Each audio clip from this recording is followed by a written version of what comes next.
Namaste Saraswati Devi Gauravani Pracharine Nirvisesha Shunyavadi Pachachari Sataharine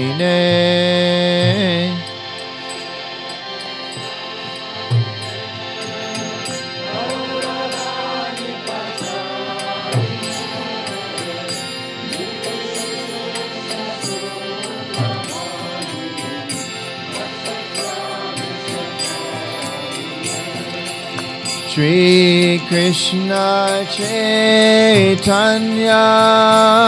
Prabhu Nityananda Shri Advaita Gadadhar Shivasari Gaura Bhakta Vrinda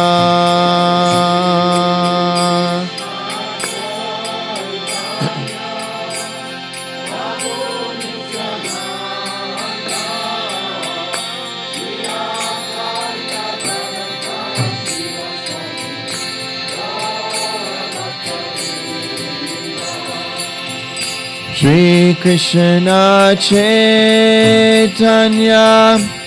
Prabhu Nityananda Shri Advaita Gadadhar Shivasari Gaura Bhakta Vrinda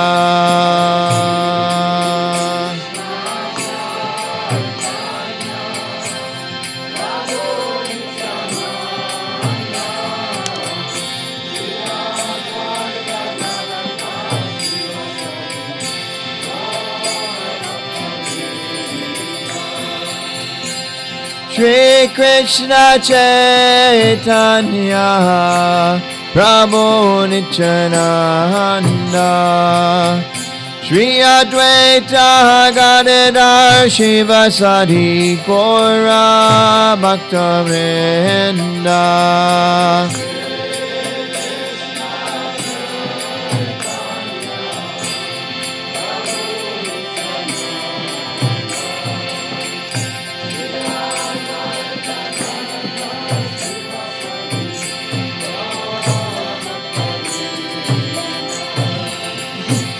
Hare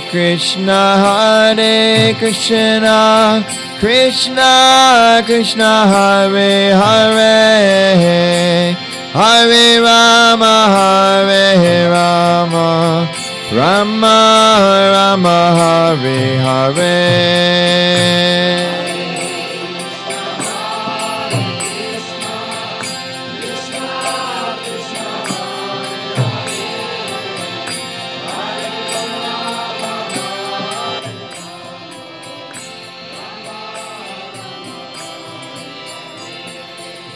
Hare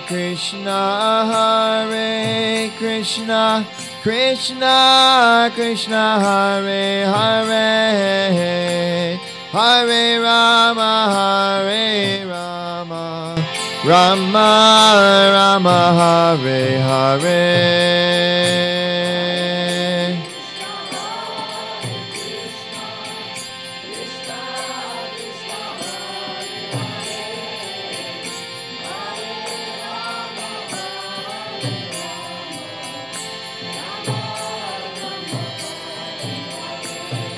Hare Krishna, Krishna Krishna, Hare Hare, Hare Rama, Rama Rama, Hare Hare.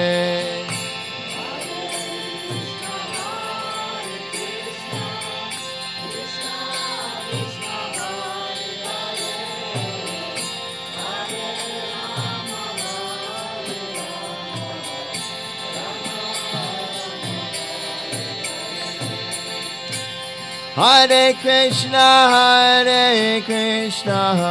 Krishna Krishna, Hare Hare, Hare Rama, Rama Rama, Hare Hare.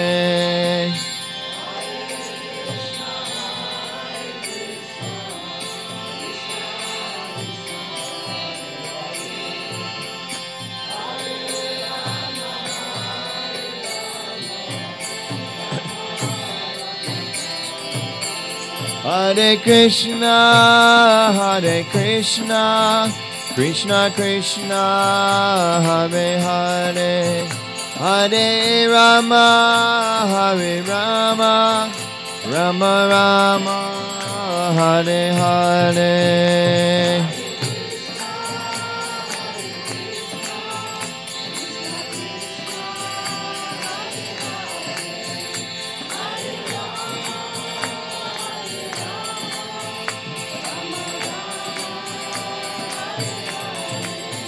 Hare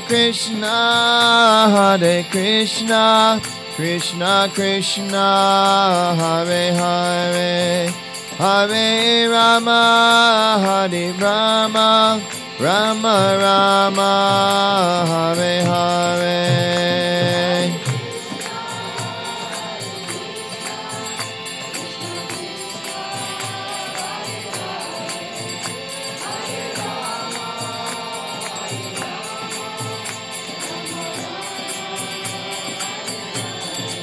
Hare Krishna, Krishna Krishna, Hare Hare, Hare Rama, Rama Rama, Hare Hare.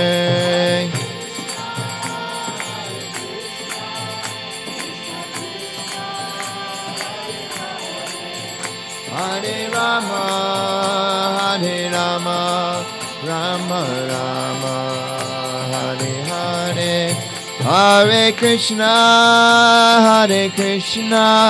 Krishna Krishna, Hare Hare, Hare Rama, Rama Rama, Hare Hare.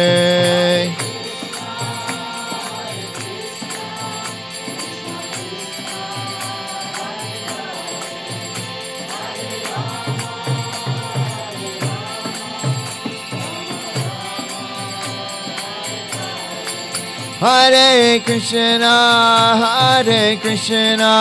Krishna Krishna, Hare Hare, Hare Rama, Rama Rama, Hare Hare. Krishna, Hare Krishna, Krishna Krishna, Hare Hare, Hare Rama, Rama Rama. Hare Krishna, Krishna Krishna, Hare Hare, Hare Ram, Rama Rama, Hare Hare. Krishna, Krishna Krishna, Hare Hare, Hare Ram, Rama Rama, Hare Hare. Hare Krishna, Krishna Krishna, Hare Hare, Hare Ram, Rama Rama, Hare Hare.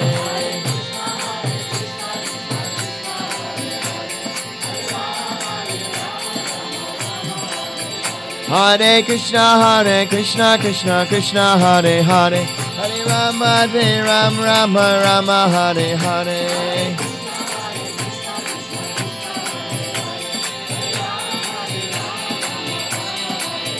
Hare Krishna, Krishna Hare Hare, Hare Ram, Rama Hare Hare.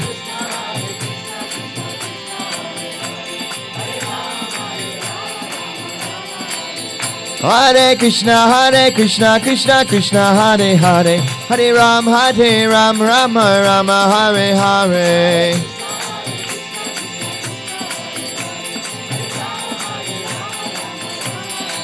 Hare Krishna, Krishna Krishna, Hare Hare, Hare Rama, Rama Rama, Hare Hare. Hare Krishna, Krishna Krishna, Hare Hare, Hare Rama, Rama Rama, Hare Hare. Hare Krishna, Hare Krishna, Krishna Krishna, Hare Hare, Hare Rama, Hare Rama, Rama Rama, Hare Hare. Hare Krishna, Krishna Krishna, Hare Hare, Hare Rama, Hare Rama, Rama Rama, Hare Hare. Hare Krishna, Hare Krishna, Krishna Krishna, Hare Hare, Hare Rama, Hare Rama, Rama Rama, Hare Hare. Hare Krishna, Krishna Krishna, Hare Hare, Hare Rama, Hare Rama, Rama Rama, Hare Hare. Jayo Gora Nitai, Gora Nitai, Gora Nitai, Jayo Gora Nitai.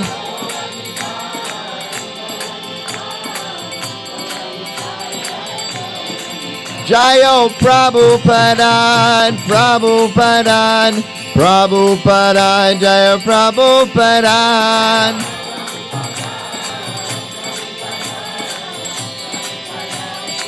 Nitai Gora Hariva, Hariva, Hariva, Gora Hariva.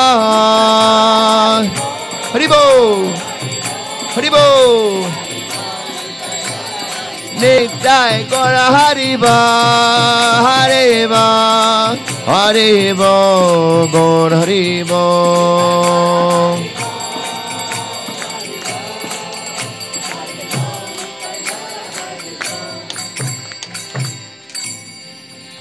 Gora Premanandi.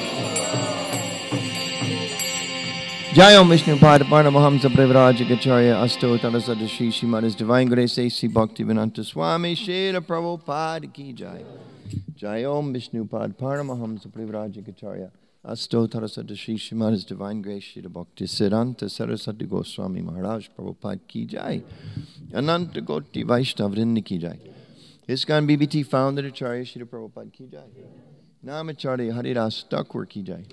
Prem se Goho Shri Krishna Chaitanya Prabhu Nityananda Shri Advaita Gadadhara Shivasri Gaur Bhaktivinoda Ki Jai. Shri Shri Radha Krishna Gopa Gopinath Shri Mukunda Radha Kund Giri Govardhana Ki Jai. Vrindavan Nam Ki Jai, Mayapur Nam Ki Jai, Ganga Mai Ki Jai, Jamuna Mai Ki Jai, Tulsi Devi Ki Jai, Bhakti Devi Ki Jai, Harinam Sankirtan Yogi Ki Jai, Brihatmananga Ki Jai, Samaveda Bhaktivinoda Ki Jai. Belarus Yatra Ki Jai, Minsk Yatra Ki Jai, Vaishnav Sangha Ki Jai, grihastha ashram Ki Jai, Gaur Premanandi. All glories to the assembled devotees. All glories to the assembled devotees. All glories to the assembled devotees. All glories, Shri Shri Guru and Garanga, Srila Prabhupada Ki Jai. Namo Vishnu Padaya Krishna Stambale Srimati Bhaktivedanta Swami Namani Namaste Saraswati Deva Gauravani Michani Namaste Shishim Pastatani. You want to say anything? Do you want to say anything? Should I just start? You want to...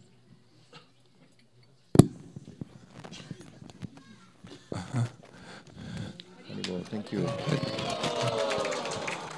Я хочу представить тех, кто не был сегодня утром на Шримад Бхагаватам. Хочу представить вам это его милость Ануттама Прабху. Давайте. Что должен делать? Вот так? Или так? Алло, нормально? Представить вам его милость Ануттама Прабху. Ануттама Прабху ученик Шрилы Прабхупады. Сейчас он живет в Вашингтон. Он является директором по связям с общественностью в ИСКОН, и также он в этом году он является председателем управляющего органа ИСКОН, GBC. И он будет давать нам сегодня свое общение вот на эти выходные. Поэтому, пожалуйста, внимательно слушайте и получите прекрасную, то есть возможность получить общение очень опытного, преданного, одного из старших лидеров нашего движения.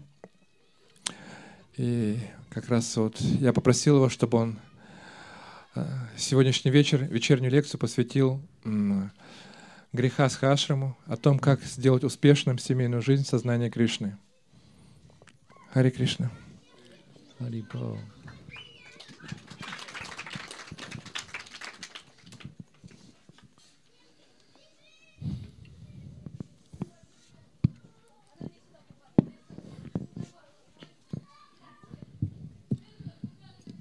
Om Namo Bhagavate Vasudevaya. Om Namo Bhagavate Vasudevaya. Om Namo Bhagavate Vasudevaya. I was going to begin by reading something from the Bhagavatam, so I chanted that invocation. Мы начнем немножко читать эту лекцию, читая из Шримад Бхагаватам, поэтому я прочитал вот это вот введение, эти молитвы Шримад Бхагаватам. Yuga Avatar Prabhu suggested that perhaps this evening we could have a class particularly talk about grihastha ashram. Yuga Avatar Prabhu посоветовал, что, может быть, вот сегодня вечером мы посвятим всю лекцию грихастха ашраму. In the early years of our movement, there weren't so many grihasthas. В самом начале нашего движения было не так много грихастх. But as the movement grows, there's more and more grihasthas. Но по мере того, как движение росло, у нас появилось все больше и больше грихастх. And generally in Vedic society or in Vaishnava culture, the majority of devotees, at least in some part of their life, they live as grihasthas. И в основном вот наши сампрадаи, по крайней мере, какую-то часть времени большинство преданных проводили в семейном укладе жизни. But like many things in our Krishna conscious philosophy, sometimes it's hard for us to understand how things in this world are used in Krishna's service.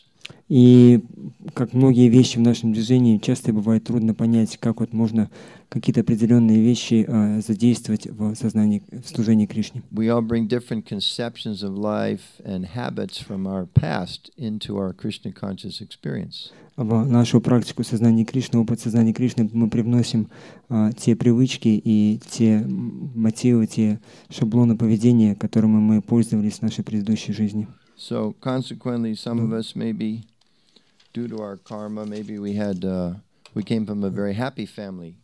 И кто-то из нас в соответствии с нашей кармой пришел из очень счастливой семьи.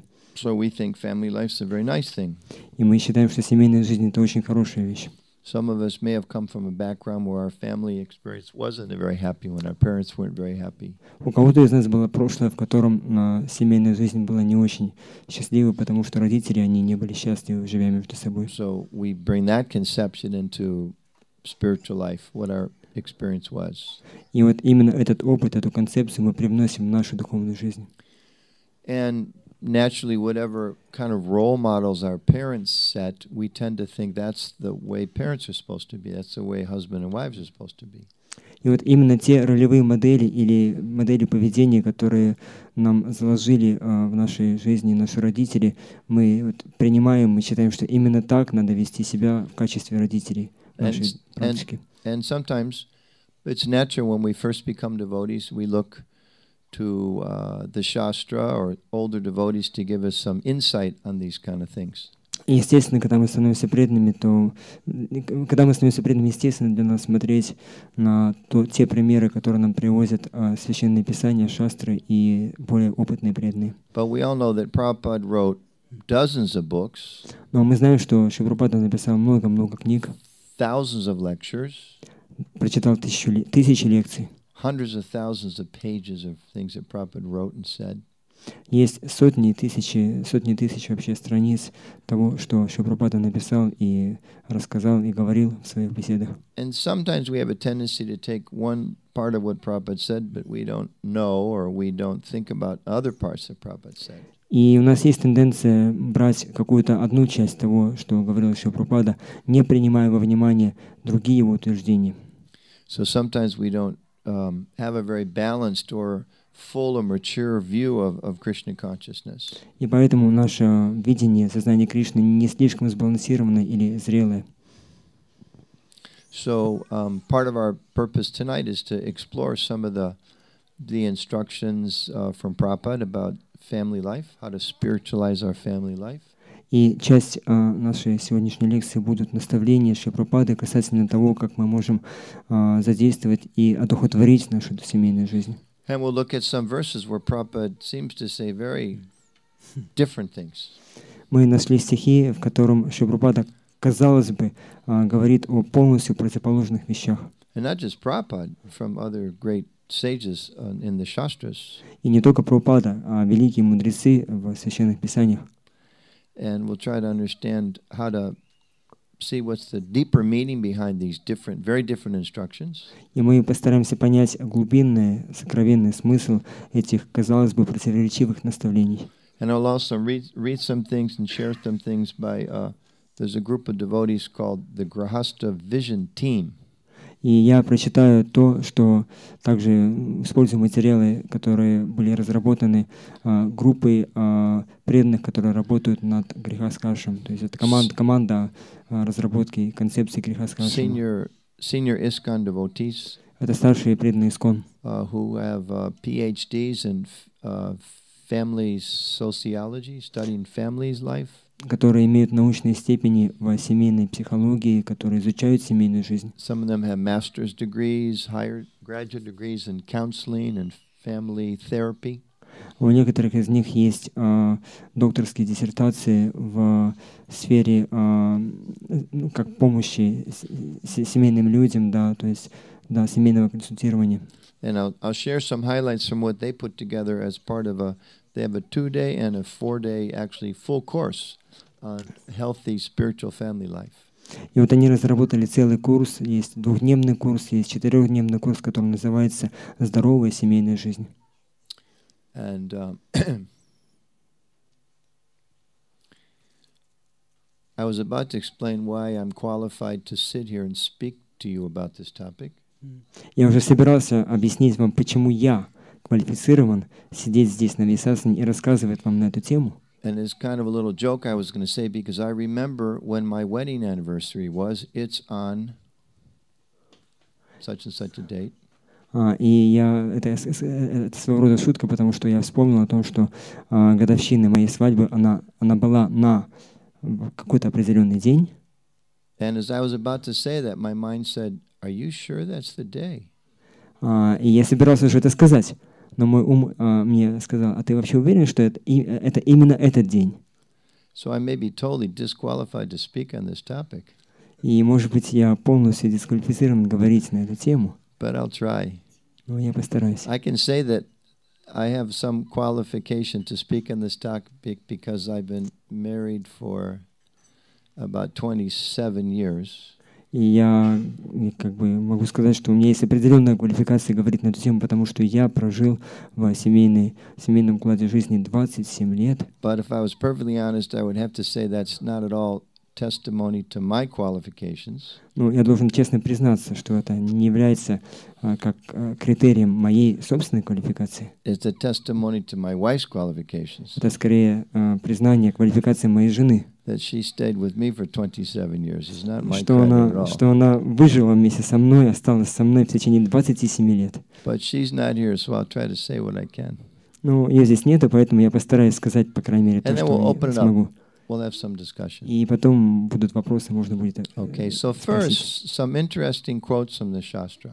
Итак, вначале интереснейшие цитаты из священных писаний. And please listen to all three. Пожалуйста, выслушайте все три. Don't be disturbed by or excited by or upset by one or two. Please listen to all three. Пожалуйста, если вы слушаете одну из них, или две, или все три, не будьте в замешательстве, не пугайтесь, все будет хорошо. Okay. Please don't let anyone leave the room after the first quote. Пожалуйста, вот никого не выпускайте из комнаты после первой цитаты. They have to at least stay for the second quote. По крайней мере, дождитесь второй цитаты. Okay. Okay, so I won't read the Sanskrit, I'll just read the translation. This is from the 5th canto. Это из 5-й песни. 5th canto does not concern itself with the heavenly planets. Она не слишком подробно описывает небесные планеты. it talks about the hellish planets, Она рассказывает о адских планетных and it системах. describes the material world as like a forest fire. И оно описывает материальный мир как огромный лесной пожар. So many things are described in very blunt terms to try to wake us up a little bit about the dangers of this material world. И некоторые вещи, они рассказываются так очень прямо, чтобы пробудить нас от иллюзии о том, что материальный мир — это хорошее So место. this first verse is one of many. There's quite a few in the Bhagavatam about the dangers in family life. Итак, первый стих, он посвящен опасности семейной жизни, как и многие в Шримад Бхагаватам. So we just picked out one. Я выбрал только один из них. And I'm not even going to read the whole purport because it's a heavy purport. Я не буду читать весь комментарий, потому что он очень суровый. And I would need more purports to balance this purport, and I didn't do that much research. Я прочитаю куски из других комментариев, чтобы как-то вот этот комментарий нейтрализовать, как сказать. Okay, everybody ready? Сбалансировать. Вы готовы? Okay, now remember you're not this body. Remember you're actually spirit soul. Только помните, что вы не тело, вы духовная душа. Okay. Хорошо? And also it mentions children here, so remember you're also a child. So in some ways it's telling us to be careful too. И здесь говорится о детях, и помните, что вы тоже в какой-то степени ребенок, и это тоже нас предостерегает. Okay, family life version 1. Итак, семейная жизнь, версия номер 1. My dear king, Мой дорогой царь. family members in this material world. I have it on the phone. Nah, it's a little bit of time. I want to add it. В материальном мире члены семьи, Go under the names of wife and children, хотя и зовутся женой и детьми, but actually they behave like tigers and jackals. на самом деле ведут себя в точности как тигры и шакалы. A herdsman tries to protect his sheep to the best of his ability, Как бы бдительный пастух не стерег свое стадо, but the tigers and foxes take them away by force. тигр и шакалы все равно крадут у него овец. Similarly, although a miserly man И подобным образом, как бы скупец не берег свои деньги, wants to guard his money very carefully, домочадцы все равно отнимают эти деньги. his family members take away all his assets forcibly, По мере, когда члены семьи, они насильно забирают у него все, что у него есть, even though he is very vigilant. хотя он и Vigilant. He's trying to protect his assets. хотя but и she's он и taking очень them away. бдительный, он пытается защититься от этого. Okay, then in the purport, Prabhupada, tigers and jackals aren't quite strong enough words, so he explains some people say the wife is a witch. И здесь тигры и шакалы — это очень сильные слова. И Прабхупада в комментарии объясняет, что кто-то говорит о том, что жена — это ведьма, But, quote, the man is so crazy he carefully maintains her. но глава семьи, он настолько сумасшедший, что он тщательно заботится о ее нуждах. Similarly, the children are also like tigers, jackals, and foxes. Подобно этому, дети, они подобны тиграм, шакалам и лисам, As tigers, jackals, and foxes take away the lambs, потому что они забирают у него все, что у него есть, жизненную силу. children take away the father's money. Дети, они забирают деньги отца. Thus, family members may be called wives and children. И поэтому членов семьи можно назвать детьми и женой. But actually, they are plunderers. На самом деле они грабители. Jai. Brahmacharya ashram ki jai. Okay? And there's other verses too. Ну, есть еще другие стихи подобные. We know several places in the Shastra and different poets, Vedic poets, describe that a household life is like a deep, dark well. А в других местах описывается, что семейная жизнь — это глубокий темный колодец. A lot of forest in Belarus, so you can understand this analogy easily. Но в Беларуси много лесов, поэтому вы можете очень легко понять эту аналогию. It says family life is like walking through the forest. Там говорится, что семейная жизнь, она подобна тому, что мы идем через лес. And there's a well, an abandoned well. И там есть такой старый заброшенный колодец. And the grasses have grown over the well, so you can't see it. И он зарос травой, поэтому вы не можете его увидеть. And you're walking innocently through the forest. И вы невинно идете по этому лесу, And there's nobody around. и никого вокруг вас нет. And suddenly you fall into this well, И внезапно вы падаете в этот темный колодец. lost forever. и навечно вы остаетесь там. So, deep, dark well of household life, right? We've all Итак, heard that expression. темный, глубокий колодец семейной жизни. Okay, so that's version 1. Итак, это версия 1. Okay, good. Nobody left yet. That's very good. Пока никто не засмеялся, поэтому все хорошо. I was worried because the windows were open. I thought Никто не ушел, поэтому пока все нормально. get out the window. Я боялся, что вы через окно выпрыгнете. Okay, version 2. Итак, версия номер 2. Okay. As a fort commander, Как главнокомандующий крепости very easily conquers invading plunderers. очень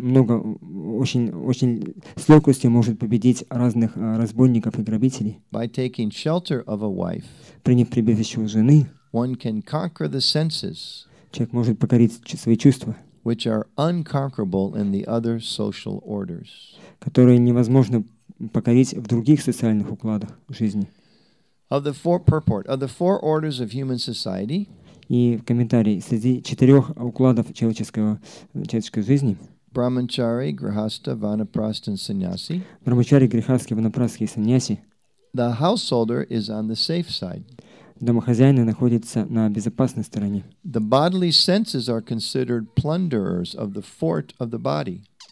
Чувства тела считаются грабителями крепости тела. The wife is said to be the commander of the fort. Жену называют главнокомандующим этой крепости. And therefore, whenever there is an attack on the body by the senses, И поэтому, когда бы чувства не атаковали тело, it is the wife who protects the body from being smashed. именно жена защищает тело от разрушения. Let's see. There are so many instances of even great yogis like Vishwamrita falling down. Есть много примеров того, когда же великие йоги, подобно Вишвамитре, падали. A grihastha is saved, however, Но, тем не менее, грихастха, он в безопасном положении, because of his faithful wife. потому что у него есть верная жена. Sex life is the cause of material bondage, Сексуальная жизнь — это причина материального рабства, and therefore prohibited in 3 ashrams and allowed only in the grihastha ashram. и поэтому она запрещена в 3 ашрамах, и ей разрешают использовать только в грихастхе ашраме. Because the grihastha is responsible for producing first-class brahmacharis, vanaprasthas, and sannyasis. Потому что грихастха ответственен в том, чтобы производить или порождать первоклассных брамачари, ванапрастх и саньяси. Okay, in other words, despite rumors to the contrary, вопреки слухам о том, что это не так, sannyasis and brahmacharis also have mothers. у саньяси и брамачари тоже есть матери. We all come from the grihastha ashram at some point in time. Все мы в какой-то момент времени вышли из грихастха ашрама. Okay, that's version 2. Итак, это версия 2. Some difference there, huh? Большая есть разница, правда? Okay, now this is from the 8th canto. Which one is this? 8th canto. Jugendra. Okay, the exact verse is 8:2:30. Okay. Итак, следующая версия, она из 8-й песни, это молитвы Гаджендры. This one I read the Sanskrit. Tato Gajendrasya mano bulo jasham kalena dirghena mahan avud vyayaha vivikshamanasya jale vasidato viparyayo bhut sakalam jalo kashaha. Translation. This is the fight between the elephant and the crocodile. Это битва между слоном и крокодилом. You may remember the story. Translation. Thereafter, because of being pulled into the water, Потом, потому что его тащили в воду, and fighting for many long years, и потому что он сражался в течение множества длинных лет, the elephant Gajendra became diminished in his mental, physical, and sensual strength. слон Гаджендра, он ментальная, физическая и чувственная сила Гаджендра уменьшилась. The crocodile, on the contrary, Крокодил, с другой стороны, being an animal of the water, будучи животным, которое живет в воде, increased in enthusiasm, physical strength, and sensual power. Его физическая сила и сила чувств, она увеличивалась. I'll just give you this back, so it's a little more firm. Okay. Purport by Srila Prabhupada. Комментарий Шрилы Прабхупады. In the fighting between the elephant and the crocodile, В битве между слоном и крокодилом the difference was that although the elephant was extremely powerful, he was in a foreign place in the water. разница была в том, что хотя слон, он был очень могущественный, он находился в чужой среде, в воде. During 1,000 years of fighting, he could not get any food, and under the circumstances, his bodily strength diminished. Во время битвы, которая продолжалась в течение 1000 лет, он не мог ничего поесть, и из-за этих обстоятельств его сила, его тело уменьшалось. And his mind and his senses became less powerful. Его ум и чувства тоже стали менее могущественными. The crocodile, however, being an animal of the water, had no difficulties. Хотя, но с другой стороны, крокодил, будучи животным, которое живет в воде, он не испытывал никаких беспокойств. Now, here's the important point. Это очень важный момент. Prabhupada writes, "From this we may take the lesson Прабхупада пишет, что отсюда мы можем извлечь очень важный урок, that in our fight with Maya, что в нашей битве с Майей we should not be in a position in which our strength, enthusiasm, and senses will be unable to fight vigorously." мы не должны находиться в положении, в котором наша сила, наш энтузиазм, наши чувства, они не способны, не дают нам возможности с силой сражаться. Skip a couple lines. To keep themselves fit. Для того, чтобы быть готовым к этому, Devotees in the Krishna consciousness movement must place themselves in a normal condition of life. преданные в сознании Кришны должны поместить себя в естественное положение, условия жизни. What constitutes normal will not be the same for everyone. То, что и вот это понятие нормальное, естественное, оно не будет одинаковым для всех. And therefore there are divisions of an ashram, Brahmana, Kshatriya, Vaishya, Sudra. И поэтому есть разные ашрамы в системе варнашрам: браманы, кшатрии, вайши, шудры, Brahmacharya, grihastha, vanaprastha, and sannyas. брамачари, грихастха, ванапрастха и саньяса. So we have two versions of household life. Итак, у нас есть две версии семейной жизни. And a little special wisdom from Prabhupada how to put those into balance. И особая мудрость Шри Прабхупады о том, как сбалансировать это все. So,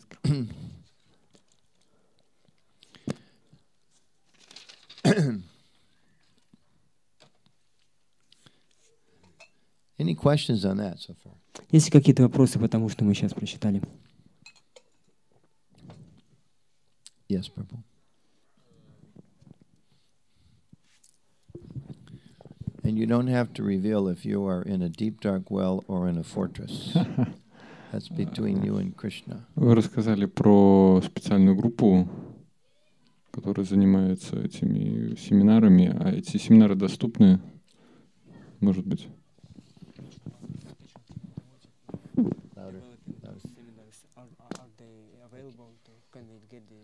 Us. I don't know if they've been translated into Russian yet, but they're definitely available. And it'd be very nice if some devotees here could facilitate maybe in the future. Я не уверен, доступны или переведены ли эти семинары на русский язык, но, несомненно, их можно как-то скачать, оттуда найти, и преданные могут использовать их в своей жизни. We can probably arrange some of the devotees that teach the seminar in other countries could come. And then some of the devotees here that have some seniority could take the course and teach it to others.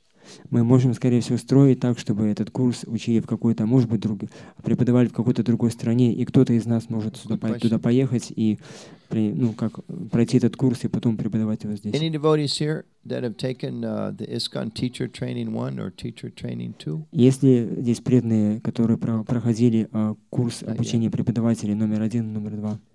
One. Yeah. Okay, good. In where? In Mayapur, Prabhu? No. Yeah. Where? Где вы проходили этот курс? Here. They had it. Yeah. One brahmachari came. One devotee came here, and he did it for brahmacharis, just for brahmacharis. Oh, just the teacher training 1 and 2. Yeah. Okay. The whole course? No, first one, first part. Just part. Okay, so part of it they did. Okay, good. Good. It's good you have that. Ну, хорошо, что вы прошли этот курс. Okay, so the point is here, these are very contradictory descriptions. Итак, мы можем видеть то, что это очень противоречивые описания. I remember when I was a brahmachari for about 10 years. Я помню, как я был брамачари, я провел в этом ашраме около 10 лет. One of the first classes I ever gave in the temple, Bhagavatam class. И одна из первых лекций, которую я прочитал в храме по Шримад Бхагаватам. It happened to be one of those verses about the deep dark well or something like that. Это был один из стихов, который описывает темный глубокий колодец или что-то подобное этому. We didn't have database in those days, but I did a lot of research. В те времена у нас не было database, но я провел очень большие исследования. And I found every quote I could about that perspective.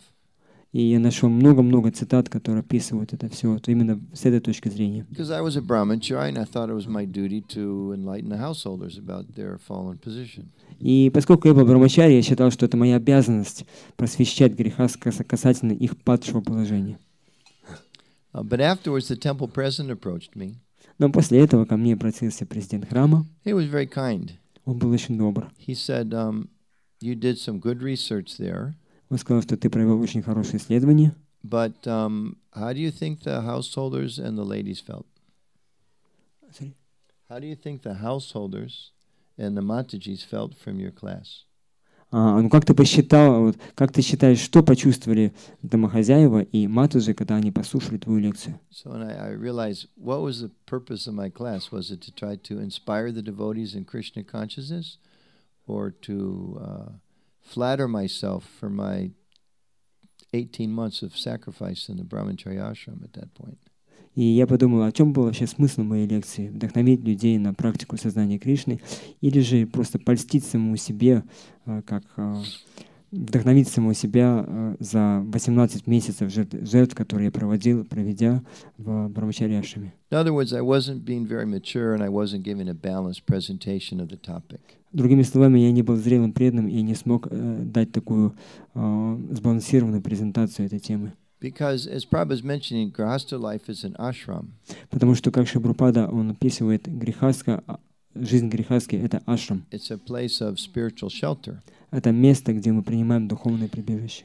And married life in general, like everything in this world, it depends on our consciousness, whether it's a good thing or a bad thing. И семейная жизнь, как это и происходит везде в этом мире, она зависит в очень большой степени от сознания, хорошее у нас сознание или плохое. Just like Prabhupada gave the example, if someone asks you, hands you a knife, is this a good thing or a bad thing?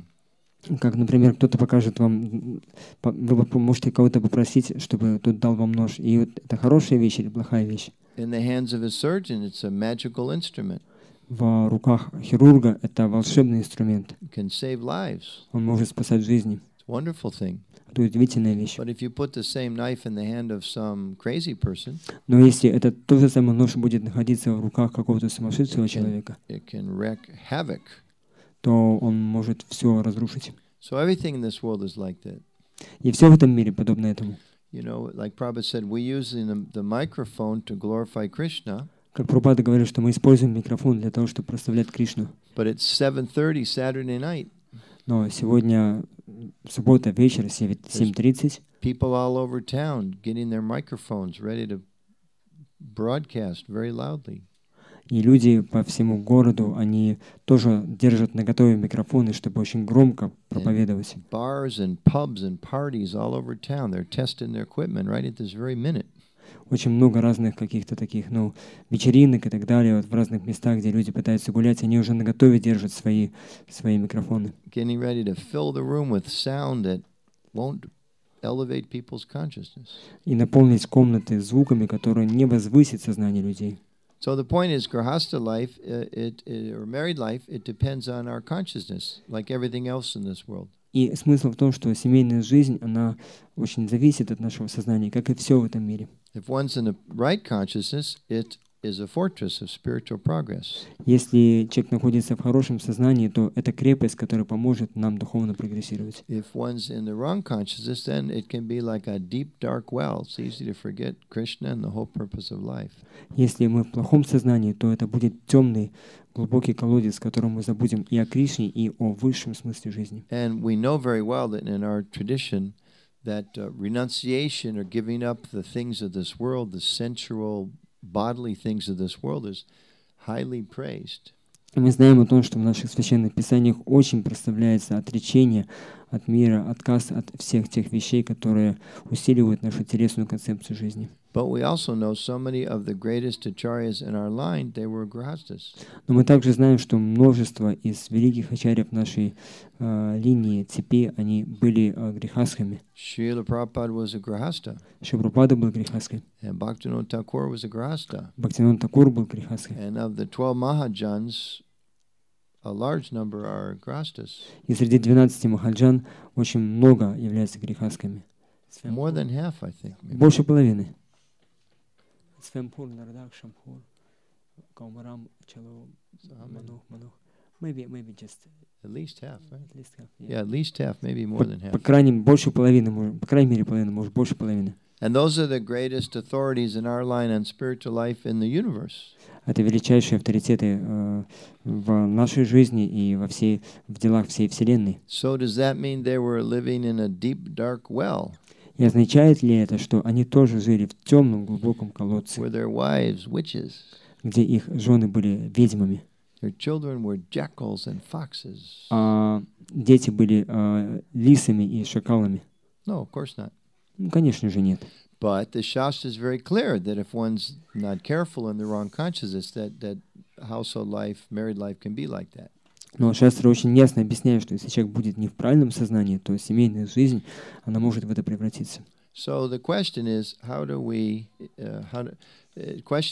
for brahmacharis and sannyasis, how do we understand grihastha life in such a way we can preach to and inspire grihastas to keep their ashram spiritually focused? И для брамачари и саньяси мы должны пытаться понять способы того, как вдохновить грихастхов, чтобы они были счастливы в своей семейной жизни. And for grihastas, the question is, how can we avoid the illusion of thinking that this husband is my protector, my primary protector? И в семейной жизни грихастхи, они должны думать о том, как избавиться от иллюзии касательно того, что мой муж — это тот, кто меня защищает. Or this wife is my property and she's meant to satisfy me. А моя жена — это моя собственность, ее предназначение в том, чтобы доставлять мне наслаждение. Because that's materialistic life, that's basically what it means, that everything in the world's for me, and including family and house and car and everything else. Именно в этом смысл семейной жизни, материалистической семейной жизни. Люди считают, что все, что есть, это для меня, включая семью, дом, жену, машину. Spiritual life or Krishna consciousness means understanding that it all belongs to Krishna, and how can I connect it to Him? Но духовная жизнь в сознании Кришны — это понимание того, что все это принадлежит Кришне, и то, что мы должны это все связывать с Ним.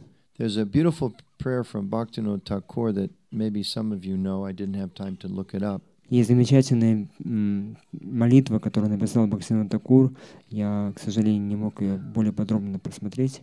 And he prays to Krishna. He says, "My dear Lord, everything that I have belongs to you."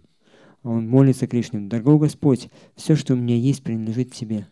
And this house and my wife and my children and all that I have, I'm maintaining them for you. Мой дом, мои дети, все, что бы у меня ни было, я поддерживаю это только ради Тебя. I'm actually nothing but your maidservant. Я никто иной, как Твой слуга. And I'm caring for all these things to give pleasure to you." И я забочусь об этом всем только ради того, чтобы предоставить Тебе удовольствие. So that's the view of advanced devotees. They see that whatever I have, it's Krishna's, it's God's. И таково видение возвышенного преданного. Он смотрит на все, чтобы его не окружало, как на принадлежащее Кришне, как на то, что... So my wife or my husband and my children and my house and my other family members, they are gifts from Krishna. Что мой дом, мои дети, моя семья, все, что бы мне ни было, это дары, которые мне послал Господь Кришна. And if we see like that, then our mentality changes. Если мы будем это так рассматривать, тогда наше сознание поменяется. Whatever happiness is there, we're grateful to Krishna, and we use that opportunity to for our spiritual advancement and the spiritual advancement of our family members. Какое бы счастье мы ни испытывали, что бы у нас ни было, мы понимаем то, что это дал Кришна, и мы используем вот это для поддержания своей семьи и членов семьи. And whatever difficulties there, we don't blame on our wife or blame on our husband or blame on our children, but we understand it's my own karma, it's my lack of purity. И если что-то идет не так, как мы хотели, мы не виним своего мужа, свою жену, своих членов семьи. Мы понимаем то, что это моя карма, и это нечистота моего сердца. And we see it as an opportunity to make spiritual progress. И мы видим это как возможность духовно прогрессировать. Opportunity to become more selfless. Возможность тому, чтобы быть более бескорыстным. Or more tolerant. И более терпеливым. Or develop the mood of really being a servant to the servant. И развить настроение того, чтобы быть слугой слуги. So I thought maybe we could take a little bit from this seminar. И я подумал, что мы можем взять несколько вещей из этого семинара. There's 12 principles. Там описывается 12 принципов. So I'll read these through and maybe give a little explanation of each. Итак, я прочитаю их и, может быть, объясню некоторые из них. And then maybe we'll unpack a few other things from the course, and then we'll open for questions. И затем мы возьмем еще несколько вещей с этого курса, и мы будем отвечать на вопросы. So these are called the 12 principles of a Krishna conscious family life. Это все называется 12 принципов семейной жизни в сознании Кришны. So principles means like what are those things that are always true? Принципы — это те вещи, которые всегда являются истиной. Doesn't matter if you're newly married or you've been married for 50 years. Неважно, женились ли вы только что или вышли замуж, или уже 15 лет тому назад. Doesn't matter if you're married in Belarus or in China or in Canada. Неважно, создали ли вы семью в Беларуси, в Китае или в Канаде. Doesn't matter if you're first generation devotee, second generation devotee, 14th generation devotee. Неважно, являетесь ли вы преданным первого поколения, второго поколения, 14-го поколения. Just like the example is given.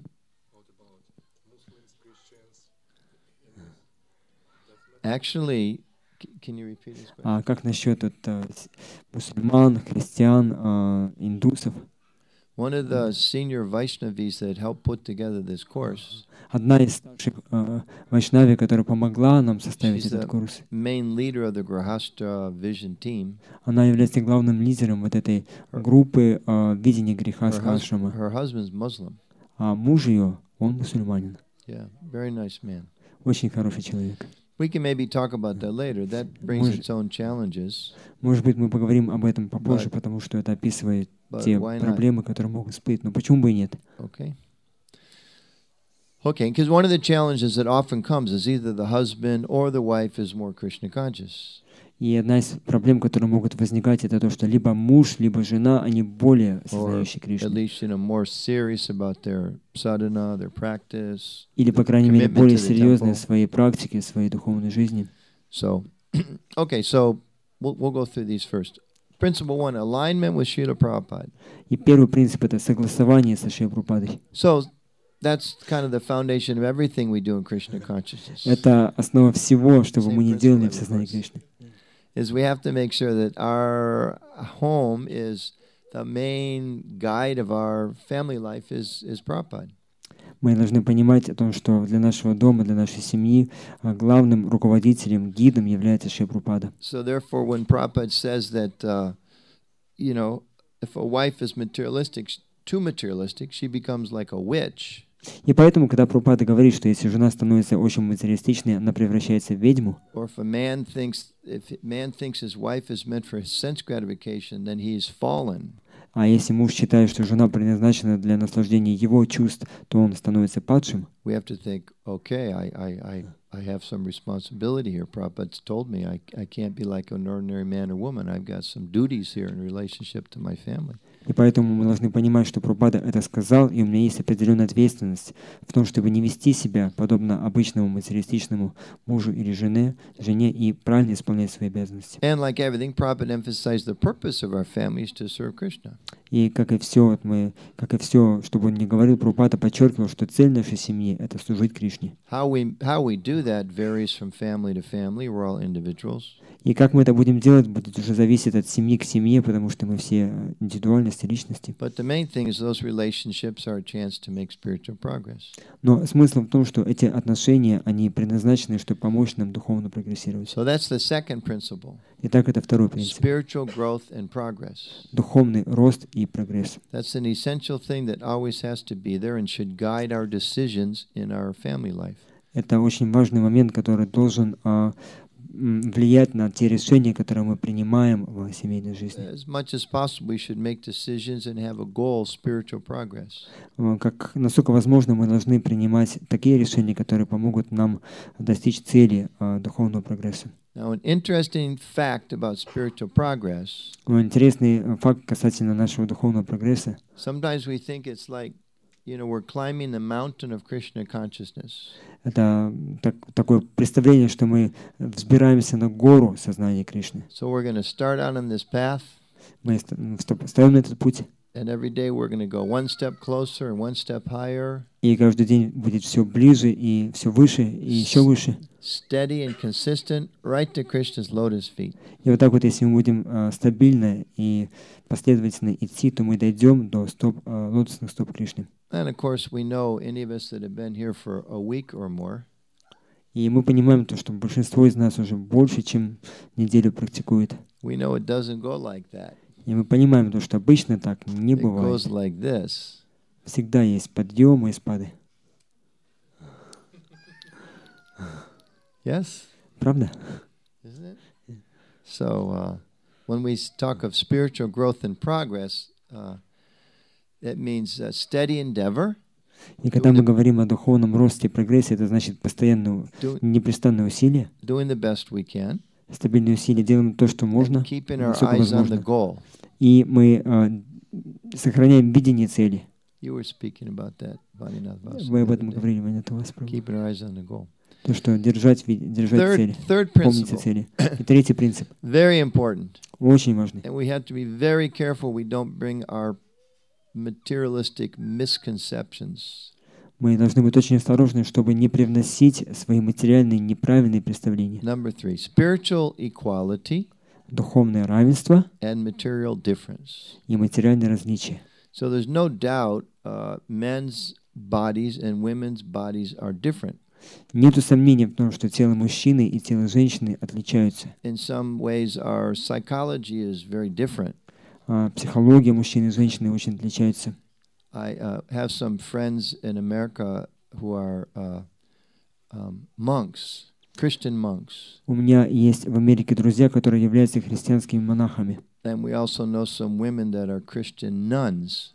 И мы знаем, что есть женщины, которые являются христианскими монашками. And this one old Christian priest who was a monk was telling us that that it was much more difficult to keep women in the monasteries than men.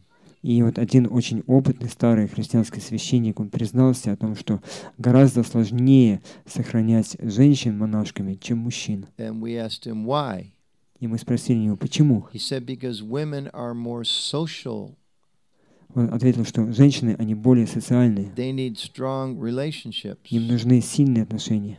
And if they don't get along with their sisters, they become disturbed and sometimes want to go away. Get along means, With their sisters in the nunnery. In the да. И если они в этих монастырях не могут так нормально общаться со своими монашками, со своими как сестрами, да, то тогда они не выдерживают этого. So that's a challenge for the nunneries, they call them, the convents where the women nuns or monks stay.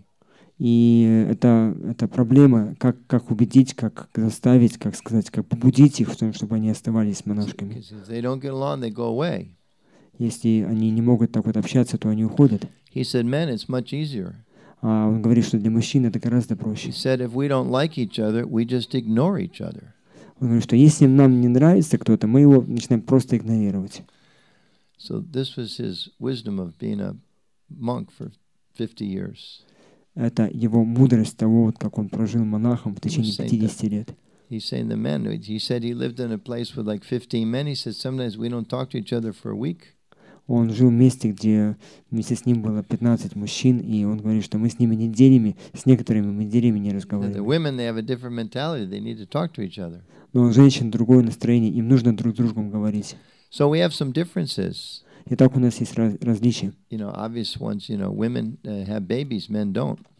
И одно из очевидных это то, что у женщин есть дети. Women are designed to give care to babies for, you know, first few years of their life in ways that men absolutely can't.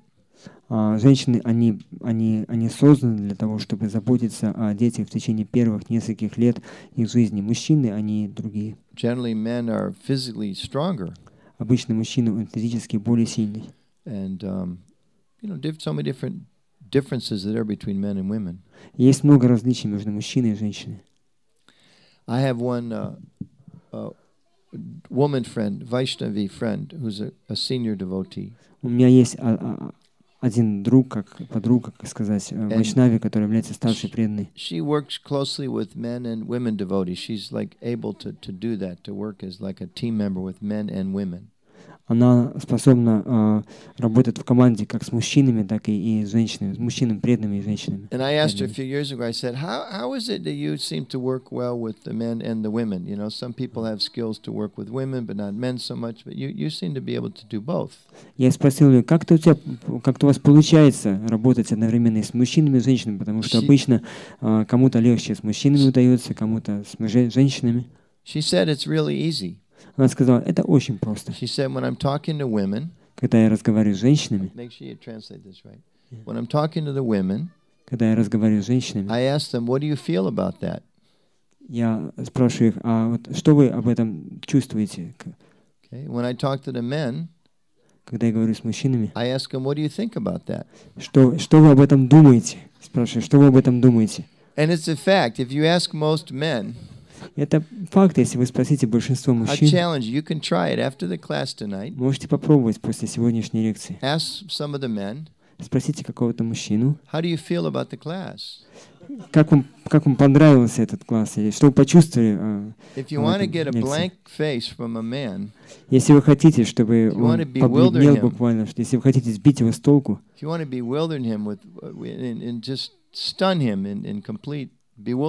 если вы хотите, чтобы он просто остолбенел, вообще не понимая, что происходит, задайте ему этот вопрос, а как вы почувствовали этот класс? И типичный ответ будет просто, он пытается понять, как я чувствовал какую-то вещь.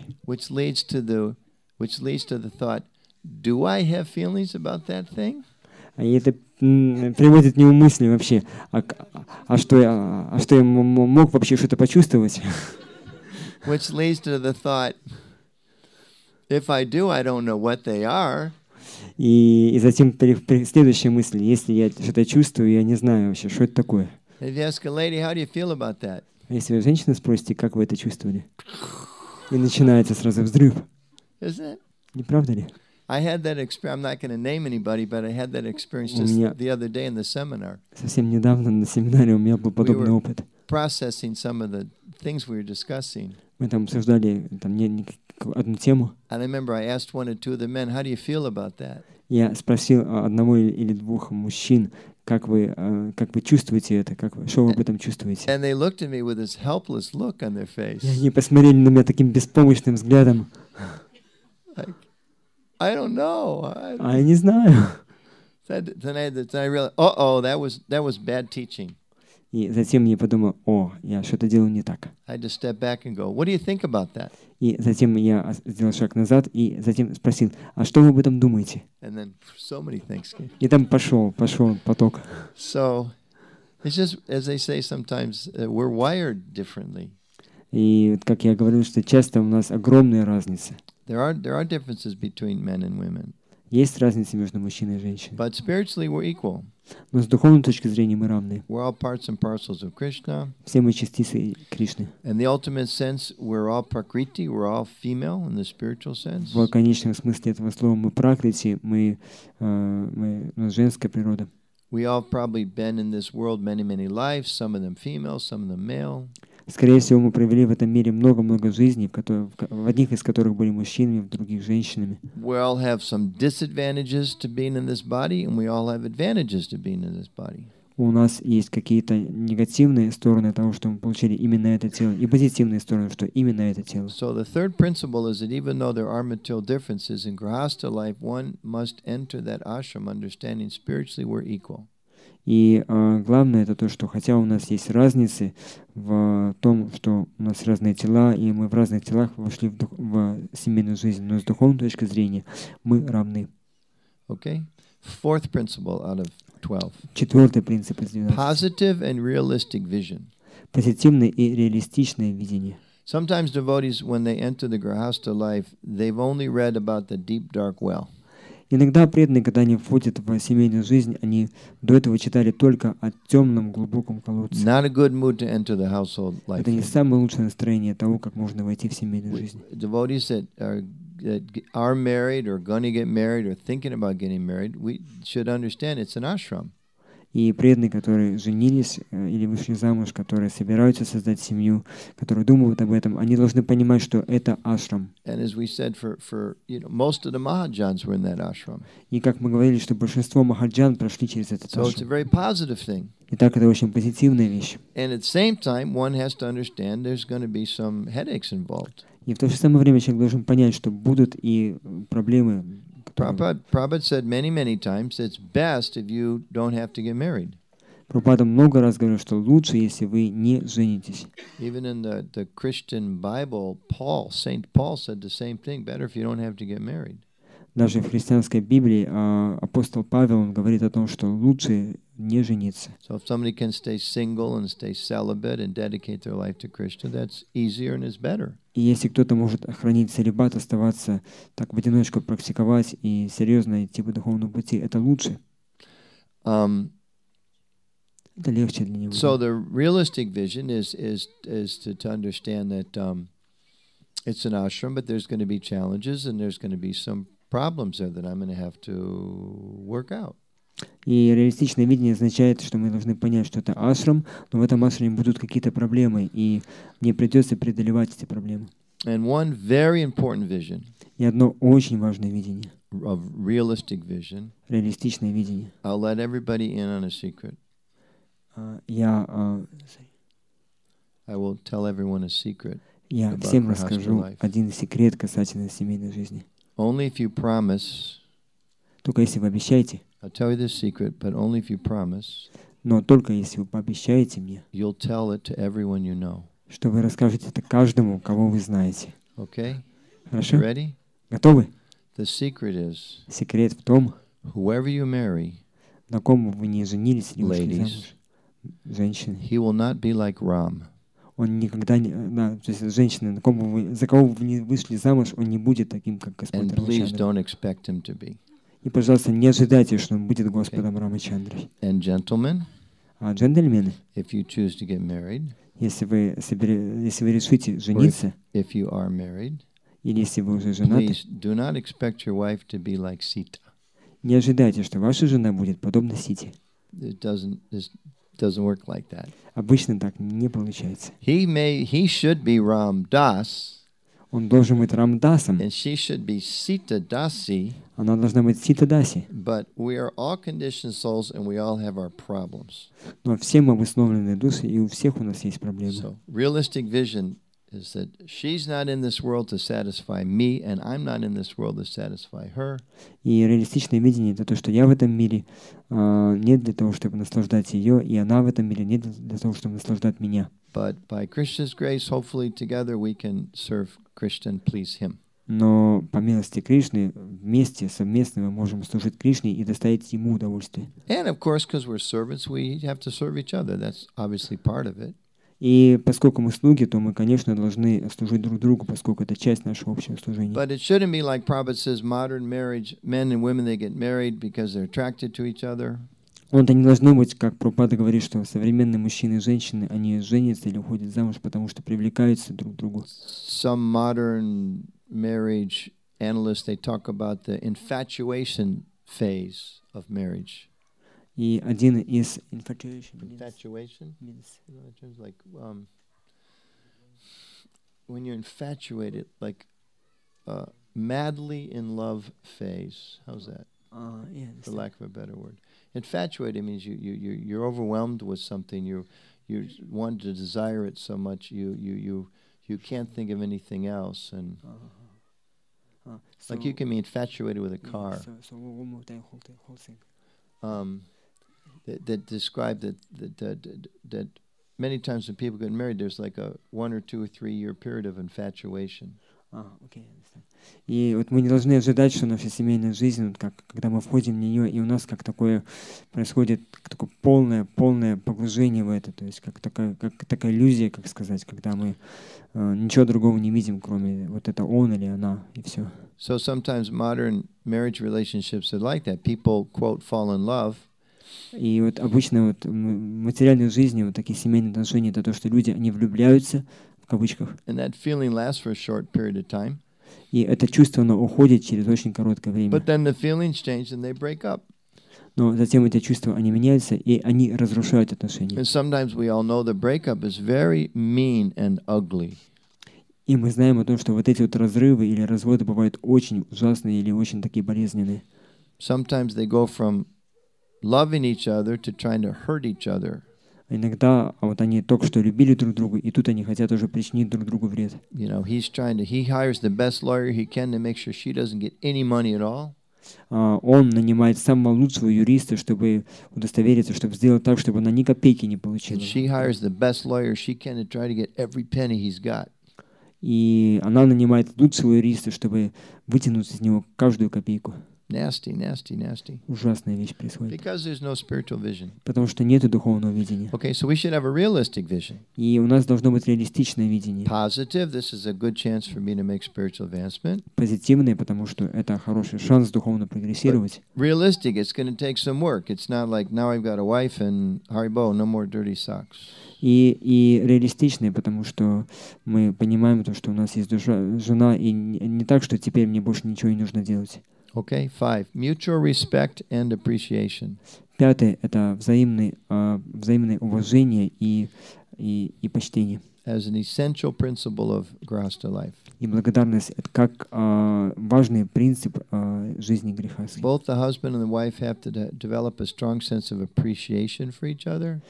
И муж и жена должны быть очень благодарны друг другу, ценить друг друга. Mutual respect. И уважать друг друга. Yeah, just like every day we offer our prayers to the Vaishnavas. Как каждое утро мы возносим молитвы Let me Вайшнавам. offer my respectful obeisances unto all the Vaishnava devotees of the Lord. Vanchakalpatubhishta, Kripasinabhishta, Paditanam Pabnebhyo, Vaishnavyo Namaha. Можно мне, позвольте предложить, я предлагаю свои почтительные поклоны всем вайшнавам, преданным Господу. So not that we say that prayer. Let me offer my respectful obeisances unto all the Vaishnavas. Не так, что мы говорим, что я предлагаю свои почтительные поклоны всем вайшнавам, Except my wife. кроме своей жены, Or except my husband. или кроме моего мужа. That rascal. Он негодяй. No, that's not what it says. Нет, это не так, как это описано в молитве. Our marriage partner, we should have so much respect for them. Мы должны очень уважать своего мужа или жену. And part of that means respecting the differences. И как часть этого мы уважаем различия, которые есть. Okay? Next one, commitment and dedication. Следующий принцип, то, что мы обязательства, взаимные обязательства и готовность чем-то жертвовать, то есть мы предлагаем усилия. Важный принцип. Husband and wives, and if they have children as parents, they have to be committed to each other and dedicated. Муж и жена, они должны быть верны друг другу, то есть они должны прилагать усилия в том, чтобы заботиться друг о друге. And commitment means just like we're committed to Prabhupada or our spiritual master or committed to Krishna. That means committed when times are good and when they're bad. И то, что мы посвятили себя этому, это подобно тому, как мы посвятили себя служению Шри Прабхупаде, Кришне. То есть Just like in some of the Christian wedding vows, they say, I vow to serve you in sickness and in health. Это такая, как в христианской свадьбе, когда они женятся, то они говорят, что я обещаю служить тебе и в счастье, и в аду. in good times and bad в times. хорошие времена и в плохие времена. So that commitment needs to be there.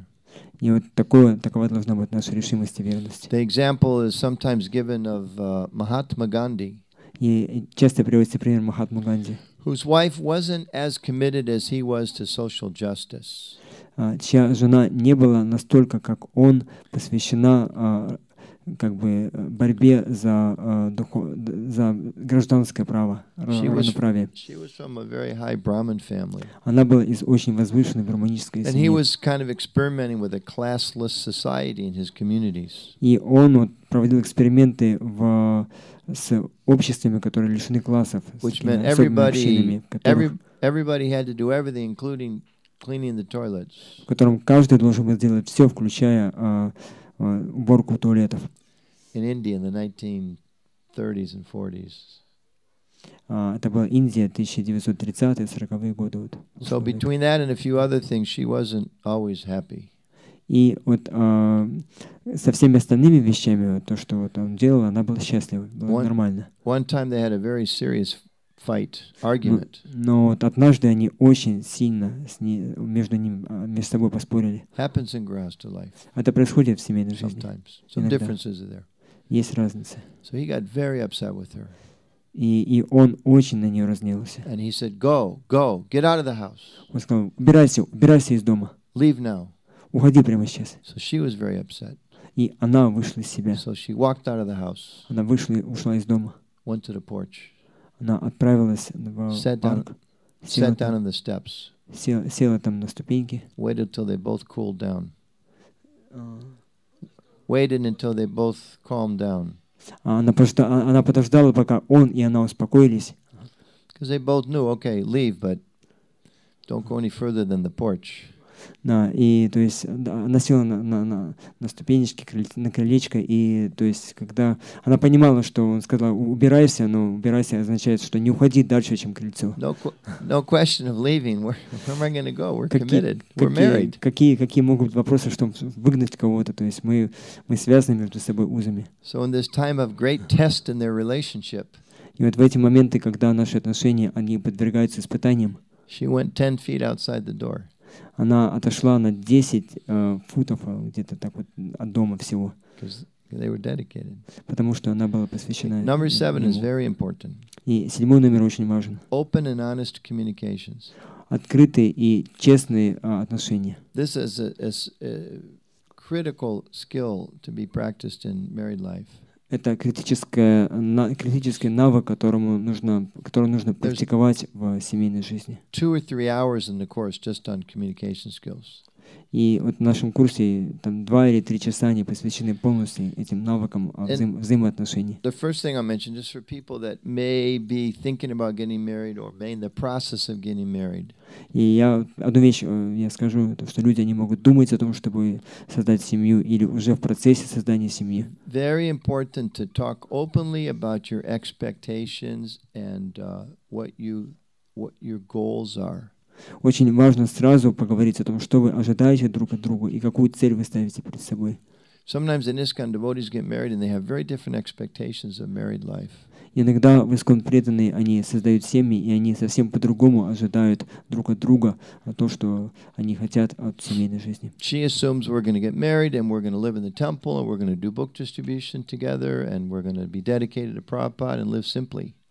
Мы будем вместе жить в храме, распространять книги, посвятим все в Шри Прабхупаде, будем жить очень простой жизнью. Один так думает, да. And he's thinking, well, you're going to get that inheritance from your parents and we're going to buy a house and I'm going to get a job and we're going to have a nice car and we're going to live 10 miles from the temple and come on Sundays. А другой думает о том, что другой член семьи думает, что я получу там наследство от отца, от твоего отца, мы купим большой дом, будет машина, будем приходить, будет хорошая работа, будем приходить в храмы только по воскресеньям. Both of those options are good. И та и другая опция, они хорошие. They're both Krishna conscious. Это все сознание Кришны. And if they don't work together very well. Но они не сходятся. So they need to talk. Вот эти видения, поэтому нужно обсуждать. If she's thinking, a good family means, well, let's reverse it. She's thinking that she wants one child. Если она думает, что надо, чтобы у нас был один ребенок, and he came from a big family, he's thinking, at least 10 or 12. а он выходит из большой семьи и думает, что ну, по крайней мере, 10 или 12. You better talk about that before you take your vows. Лучше поговорить, обсудить это совместно, прежде чем вы создаете семью и Or if she's женитесь. thinking naturally he's the husband, he's going to get a job, and I'm going to stay home and take care of the house. Если она думает, что поскольку он муж, он будет ходить на работу, а я буду сидеть дома и заботиться о доме, And he's thinking I'm going to live in the temple and depend on Yuga Avatar Prabhu, and he's giving me 5 rubles a week. а он говорит, что думает, что я буду жить в храме и зависит от Одухотвара Прабху, который будет давать мне в неделю 5 рублей, Then they need to talk about it. то это тоже нужно говорить. So open and honest communication is very Так, important. открытые и честные взаимоотношения. Okay, and there's different Очень tools важно. to that, but just Есть as a разные principle. методы, как это правильно Okay, делать. a few more. Personal and Еще несколько. social responsibility.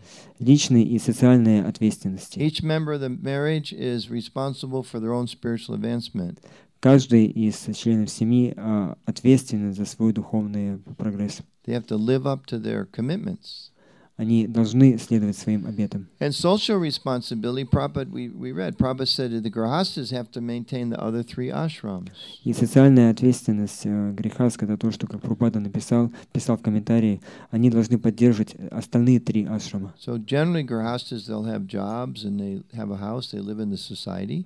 И обычно у грихастх есть дом, есть работа, они живут в обществе. So they have to set an example for others. Так, чтобы они устанавливали пример для других. Показывали Okay. пример другим. 9. Economic development and prosperity. 9. Экономическое процветание и развитие. Prabhupada says grihasthas are, the Vedas say grihasthas are like the stomach. И Прабхупада там проводит аналогию, что в ведическом обществе грихастхи подобны животу. They have to nurture the other parts of the body. Они должны питать остальные части тела. So in some places in ISKCON, in the past, we've kind of developed like an anti-world mood. Anti-world. We hate the world. Ага. И вот очень часто в нашем обществе мы развиваем такое настроение, что мы ненавидим весь мир. We hate material prosperity. Мы ненавидим материальное процветание. Yuga Avatar Prabhu is in Maya because he's wearing a silk kurta. Одухотвара Прабху он в мае, потому что носит шелковую курту. And Vanimath Vasu Prabhu is of questionable brahmachari status because I happen to know he has not 1 but 2 bead bags. И положение Ванинатхи Васы Прабху как брамачари, оно тоже сомнительно, потому что я узнал, что у него не 1, а 2 мешочка для четок. So that's not our philosophy. Это не наша философия. Our philosophy is everything belongs to Krishna. Наша философия — это то, что все принадлежит Кришне. And particularly for grihasthas, if we have the ability for economic development, we should develop like anything. И в особенности для грихастхи, если у нас есть возможности развиваться экономически, мы должны этой возможностью воспользоваться. They told Prabhupada one time, they said there's some Swami who, when people offer him money, his hands go behind his back. И вот однажды есть такая история про Прабхупаде, что ему сказали, что есть такой один с вами такой человек, который, когда ему предлагают деньги, он руки прячет за спину. And one thing, in one sense, it's a good thing because it shows, he's not corrupted. He doesn't want material things for himself. И какой-то с точки зрения это правильно, потому что он показывает, что он не жадный, не подкупаемый, да, то есть что он не хочет ничего для себя, не хочет наслаждаться. Prabhupada said, if someone offers me money, но Прабхупада сказал, что если кто-то мне деньги предложит, and then they ask them, please give more. Я возьму все эти деньги и скажу ему, отдайте еще. Because it's for Krishna. Потому что это для Кришны. He doesn't take it for himself. Он не берет это для себя. There's so many wonderful examples of Prabhupada in that regards. Есть много замечательных примеров Шри Прабхупады в этом Sometimes отношении. people would buy Prabhupada a sweater or watch or something like that. Иногда люди покупали Шри Прабхупаде свитер или часы, And что-то подобное. oftentimes someone would give Prabhupada a sweater. И однажды вот Прабхупаде дали свитер. He'd take off the one he had on and give that one to them and take the one they gave him. когда ему давали свитер, он снимал с себя тот свитер, который у него уже был, отдавал его им и брал новый свитер, который они ему дали. At least one occasion where Prabhupada was somewhere and someone gave him a very valuable watch, I don't know, $2,000. И вот однажды, вот, по крайней мере, это так точно произошло, кто-то дал Шри Прабхупаде очень дорогие часы, которые стоили там больше $2000. Prabhupada took off the one he had and put on that very expensive watch. Прабхупада снял те часы, которые были у него, он снял, отдал и надел на себя эти очень дорогие часы. Он посмотрел на них, он понимал, что это очень драгоценная вещь. И через несколько дней в другом городе кто-то предложил Шри Прабхупаде новые часы, которые стоили примерно около $30. Прабхупада снял эти дорогие часы и отдал, и взял другие.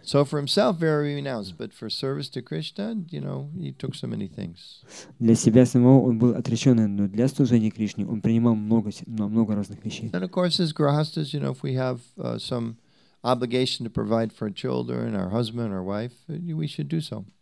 И, конечно же, будучи грихастками, если у нас есть какие-то обязанности, какие-то вещи, которые мы должны давать детям своим, своей жене, то мы должны это давать.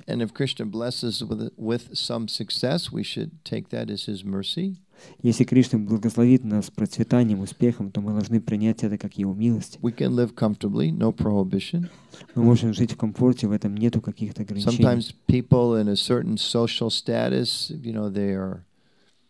Have to interact with people at a certain level of society. They have to dress in a proper way and drive the right kind of car and those things to function. That's okay.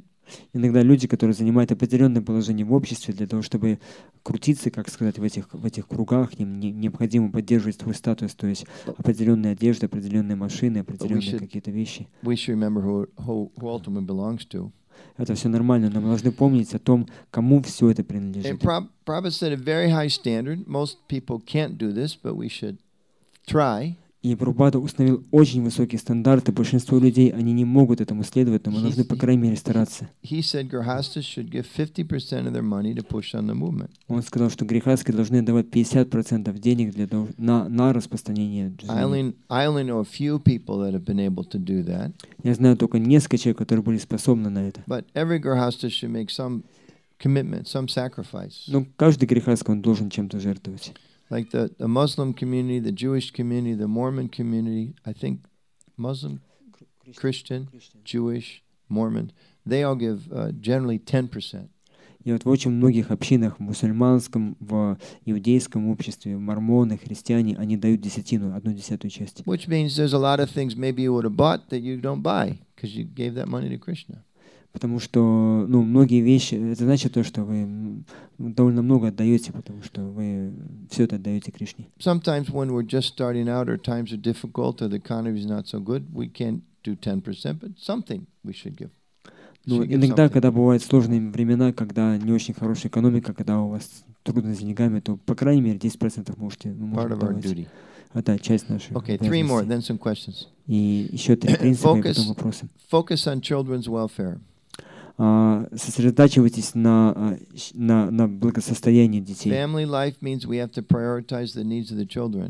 Семейная жизнь означает то, что мы должны подчеркивать приоритет нужд своих детей. Физические нужды детей, эмоциональные нужды, духовные нужды, все нужды. We know we're not this body. Бхактитиртха Махарадж обычно говорил, что мы знаем, что мы не тело. But in this life we're a package. Но в этой жизни мы упакованы. Body, mind and soul. Телом, умом и душой. So we have to take care of all those needs. Это как одно, как сказать, упаковка, то есть там все у нас есть и поэтому мы должны об этом заботиться. Just like, for instance, if you're a parent, if you have children. Как, например, если мы родители, у нас есть дети. Children need to play. Детям нужно играть. That's their essential nature. Это их естественная природа. Prabhupada was a pure devotee from birth. Шри Прабхупада был чистым преданным от рождения. But you read the Lilamrita, you find out what kind of sports he liked. Мы можем прочитать в Лиламрите о том, чем он занимался, what kind of toys he had. Какие игрушки у него были. And how his father was very indulgent in taking care of him. Create a very loving environment. И как его отец, он создал очень такое любовное окружение, он заботился о нем замечательным образом. And you know, his mother, in of course, Indian culture, you only eat with your right hand. И, конечно, в индийской культуре мы, обычно люди едят только правой рукой. But she had some ideas, not explained, but she had some thought that if she did some austerity to protect her son, there would be some blessing. И у нее была такая идея, что если она совершит какую-то аскезу ради того, чтобы защитить своего сына, то она может получить какое-то благословение. She took a vow to eat with her left hand until her son was old enough and asked her, "Why are you eating with your left hand?" И она дала обет, что она будет есть левой рукой, пока ее сын не вырастет достаточно для того, чтобы понять что-то и посмотреть и спросить у нее, а почему ты ешь левой рукой? You know, in one sense it's kind of strange, but it shows her devotion. И с какой-то точки зрения это немного странный обет, но это показывает ее преданность. And one day he noticed, "Why are you eating with your left hand?" И в один день он заметил, а почему ты ешь левой рукой? And she stopped, И она перестала, knowing that her vow had protected him at least to that point. понимая то, что ее обет защитил его, по крайней мере, до какой-то степени. So much love was there. Столько много любви. So if there's children in the family, we should never minimize the children's benefit. Если у нас есть в семье дети, то мы никогда не должны преуменьшать благо для своих детей. And sometimes it means we have to say no to other things. И иногда мы должны сказать нет каким-то другим вещам, You know, there's sometimes отказаться от чего-то. grihastha book distributors, and they used to go out 7 days a week as a brahmachari or brahmacharini.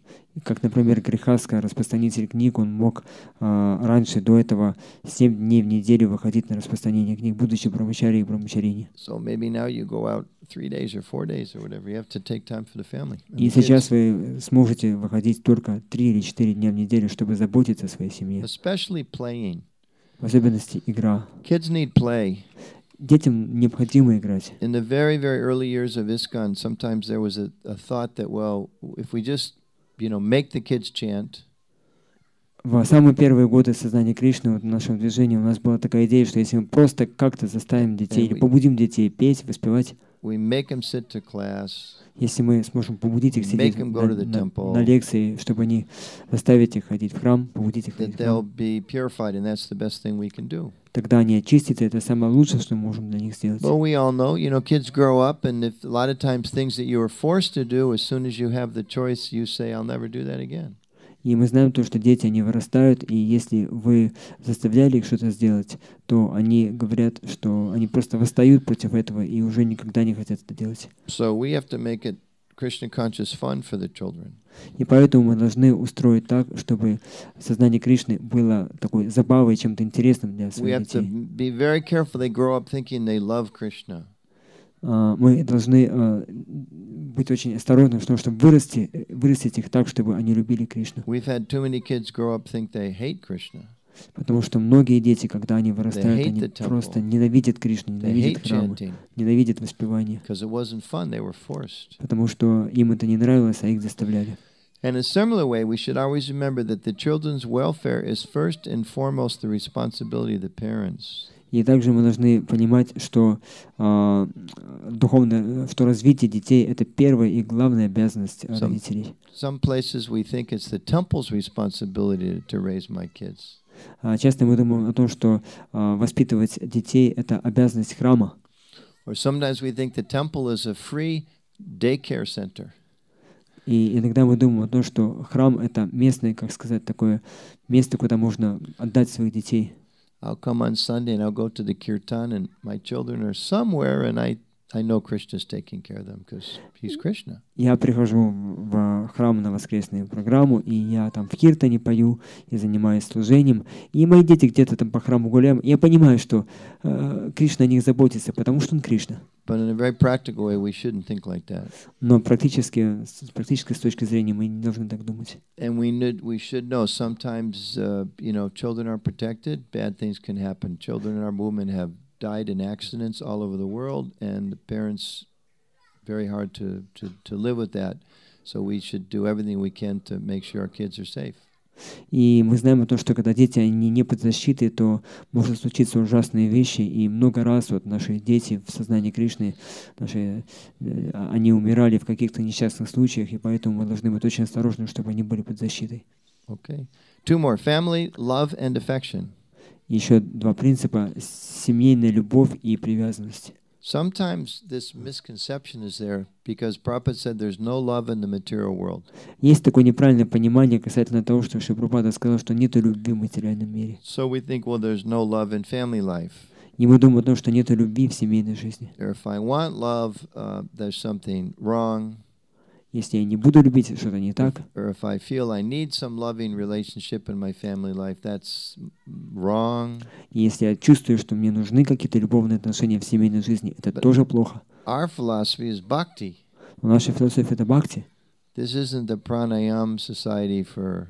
This is not the International Society for Pranayam Consciousness. Это не международное общество сознания пранаямы. This is not the International Society for Hatha Yoga Consciousness. Это не международное общество сознания хатха-йоги. Or the International Society for Austerities. Это международное общество аскезы. This is the International Society of Krishna Consciousness. Это международное общество сознания Кришны. And Krishna means bhakti. А Кришна значит бхакти. Love and devotion. Любовь и преданность. And just like it's described as one makes spiritual advancement, we gradually awaken some love for Krishna. И как описывается, что когда человек, он совершает духовный прогресс, он постепенно в нем постепенно пробуждается любовь к Кришне. And we awaken love for other living beings.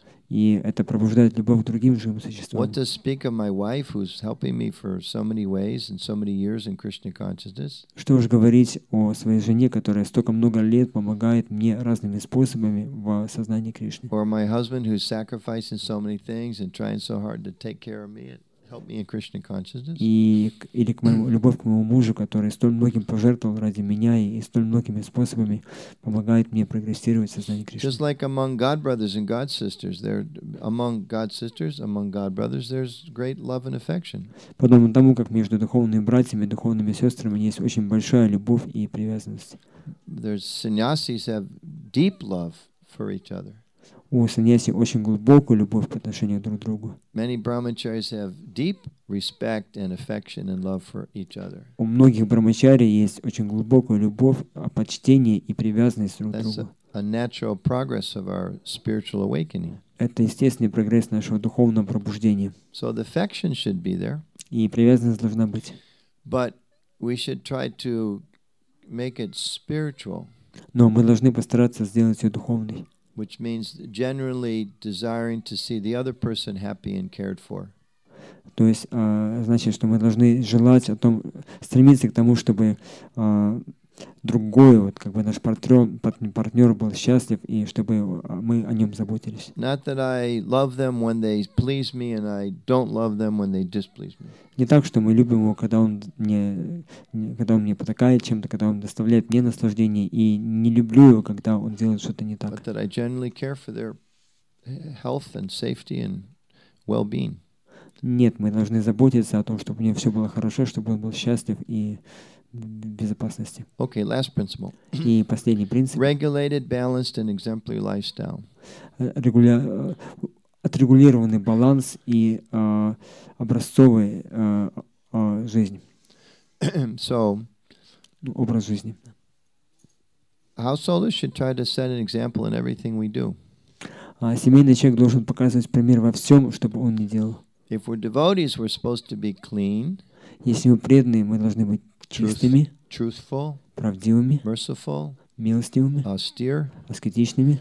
And all the different qualities, 26 qualities of devotion, respectful to others. И остальные 26 качеств преданного, почтительны по отношению к другим, все эти вещи. Which means if a Hare Krishna devotee is an employee, это значит то, что если преданный Хари Кришна, он работает где-то на работе. It's not that we think, well, I'm a devotee, this is some mundane job, I hate it, I'm not going to do it, I'm going to come late to work and do the minimal because I just want to be at the temple. И мы не должны думать о том, что так как это материальная работа, материальная деятельность, то я ненавижу ее, я буду делать по минимуму, и я буду стремиться приходить только в храм, опаздывать на работу. Prabhupada writes in the Bhagavad Gita that if a factory worker is working in the factory thinking this is for Krishna, then it's pure devotional service.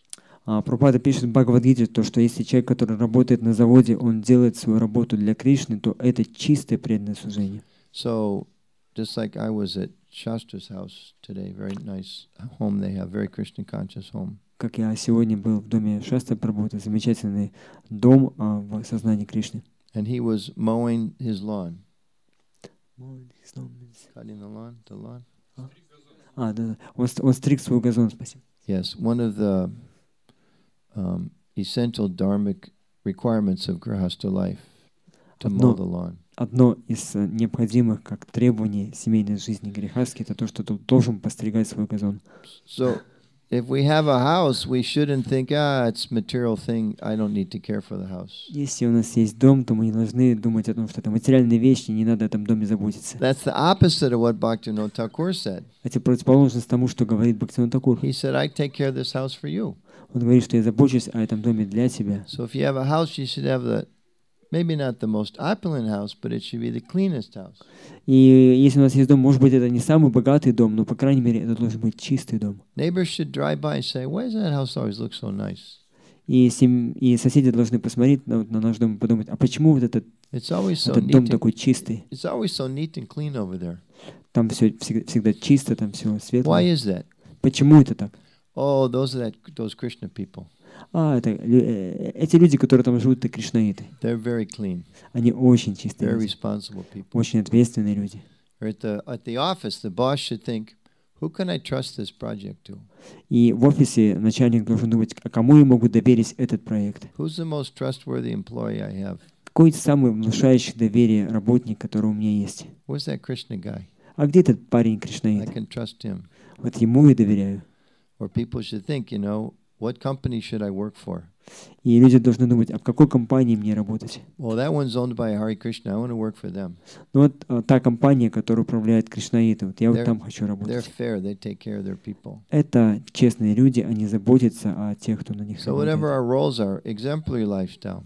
И какая бы у нас ни была роль, мы должны совершенным образом вести If we're свою жизнь. students, we should be the best students. Если мы студенты, мы должны быть лучшими студентами. Employees, we should be the best employees. Если работники, то лучшими We should be работниками. the best neighbors. Мы должны быть лучшими соседями, We should be the best boss. лучшим начальником. Devotees should be the best in everything. Преданные должны быть лучшими во Because всем, we do it as a service for Krishna. потому что мы делаем это как служение Кришне. And then also it says balanced lifestyle. И также здесь написано уравновешенная жизнь. Household life means you have different responsibilities. Семейная жизнь означает, что у нас есть разные ответственности. You can't ignore your spiritual life just to make money. Мы не можем игнорировать пренебрегать своей духовной жизнью ради того, чтобы зарабатывать деньги. You can't ignore making money in the name of your spiritual life. И не можем пренебрегать зарабатыванием деньги, как бы посвящая себе только духовной You жизни. can't ignore your wife in the name of worshiping the deities. Мы не можем игнорировать своей женой под предлогом поклонения божествам. Can't ignore the deities in the name of taking care of your wife. Не можем пренебрегать божествами под предлогом заботы о своей жене. So we have to find some balance. Мы должны найти правильный баланс. Okay, so I'll stop there. I think that Я gives a здесь little bit of a foundation. Остановлюсь, это такой довольно большой And then фундамент этой темы. we can open up if there's any questions. И вот сейчас вот есть ли какие-то вопросы? And it's most appropriate. The first question comes from a brahmachari. Самое интересное то, что первый вопрос идет со стороны брамачари. Jai. Вопрос такой, если, например, если семья, она распалась, между мужем и женой были определенные трения, трения, непонимание, она распалась, но позже, когда в силу того, что муж и жена, они обрели какую-то духовную зрелость, они осознали свои ошибки. В сознании Кришны. И они осознали свои ошибки и чувствуют, что чувствуют свою вину, то есть друг перед другом. То есть как должны поступить? Должна ли эта семья заново как-то сходиться? И что они должны делать в этой ситуации? У них есть дети при этом. Она распалась а потом поняли, что сделали ошибки, и надо ли опять создавать, как поступать лучше в этой ситуации?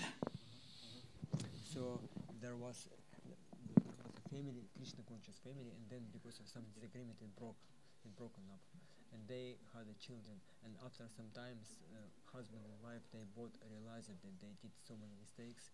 They woke up in proper consciousness, and they understand that his question is: should they try to unite again, to go again towards the family, or what should they do? Yes.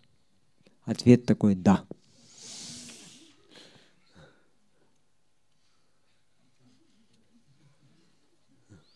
The other questions? Еще какие-то вопросы? That's the simplest question I've had since I've been in the Russian-speaking world. Это самый простой вопрос, который мне задавали в русскоговорящем мире. Yeah, they should try. Да, конечно, они должны They попытаться made a vow. опять. Они дали обеты.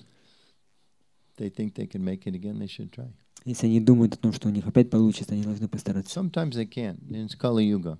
Иногда у них не получится, We потому что это have a lot Кали-юга. of divorces. У нас много разводов. And in the Course it talks about sometimes there's justifiable reasons for divorce. И в Курсе пишется о том, что есть как такие оправданные причины разводов. You know, if one partner is repeatedly unfaithful in the relationship, Если один из партнеров, он постоянно нарушает отношения, не if верен, there's severe abuse, violence, sometimes those are reasons. если он постоянно применяет насилие, то есть так плохо But, ведет себя, это you есть know, причины. If we're careful in the selection of, if a person who wants to get married is careful in the selection of their partner, Но если человек, который хочет создать семью, он очень тщательно выбирает своего партнера, you know, they have a serious discussion about what do they expect out of this marriage. и если они тщательно обсуждают все, что каждый ожидает от этой семьи, Then, you know, they'll make it. то тогда у них может получиться. Other question? Еще какие-то вопросы? Yes. Да, пожалуйста.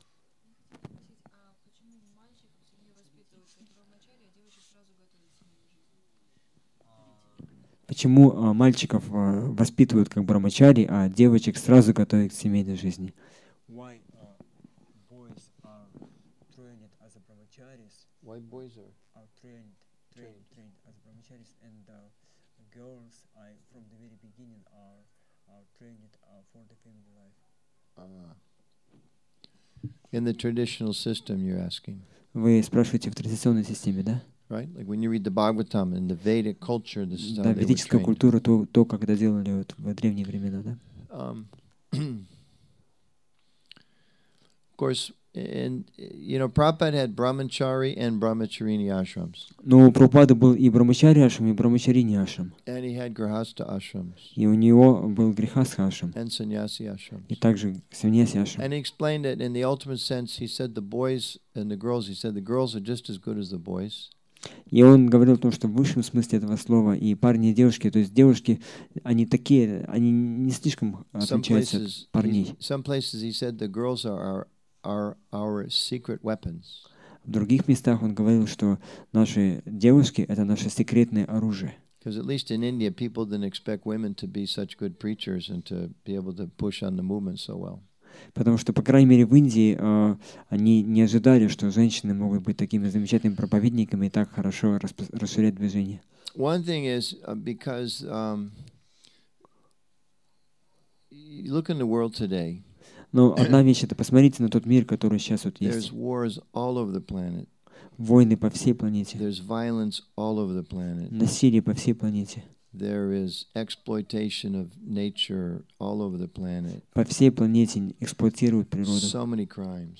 Столько много преступлений. And with no disrespect to my fellow members of the male gender, И не без какого бы то ни было неуважения к моим как бы соратникам, вот, мужчинам.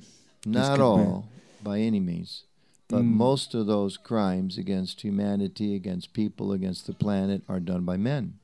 Но большинство этих преступлений против человечества, против природы, против людей, они были совершены мужчинами. Any country in the world, most of the criminals in jails are men. Во Not all, but всех most. странах мира большинство преступников, во Most of всех the тюрьмах мира, большинство преступников — это most мужчины. of the violence is committed by men. Большинство насилия совершают именно мужчины. Most of the drunkenness, not all, most is men.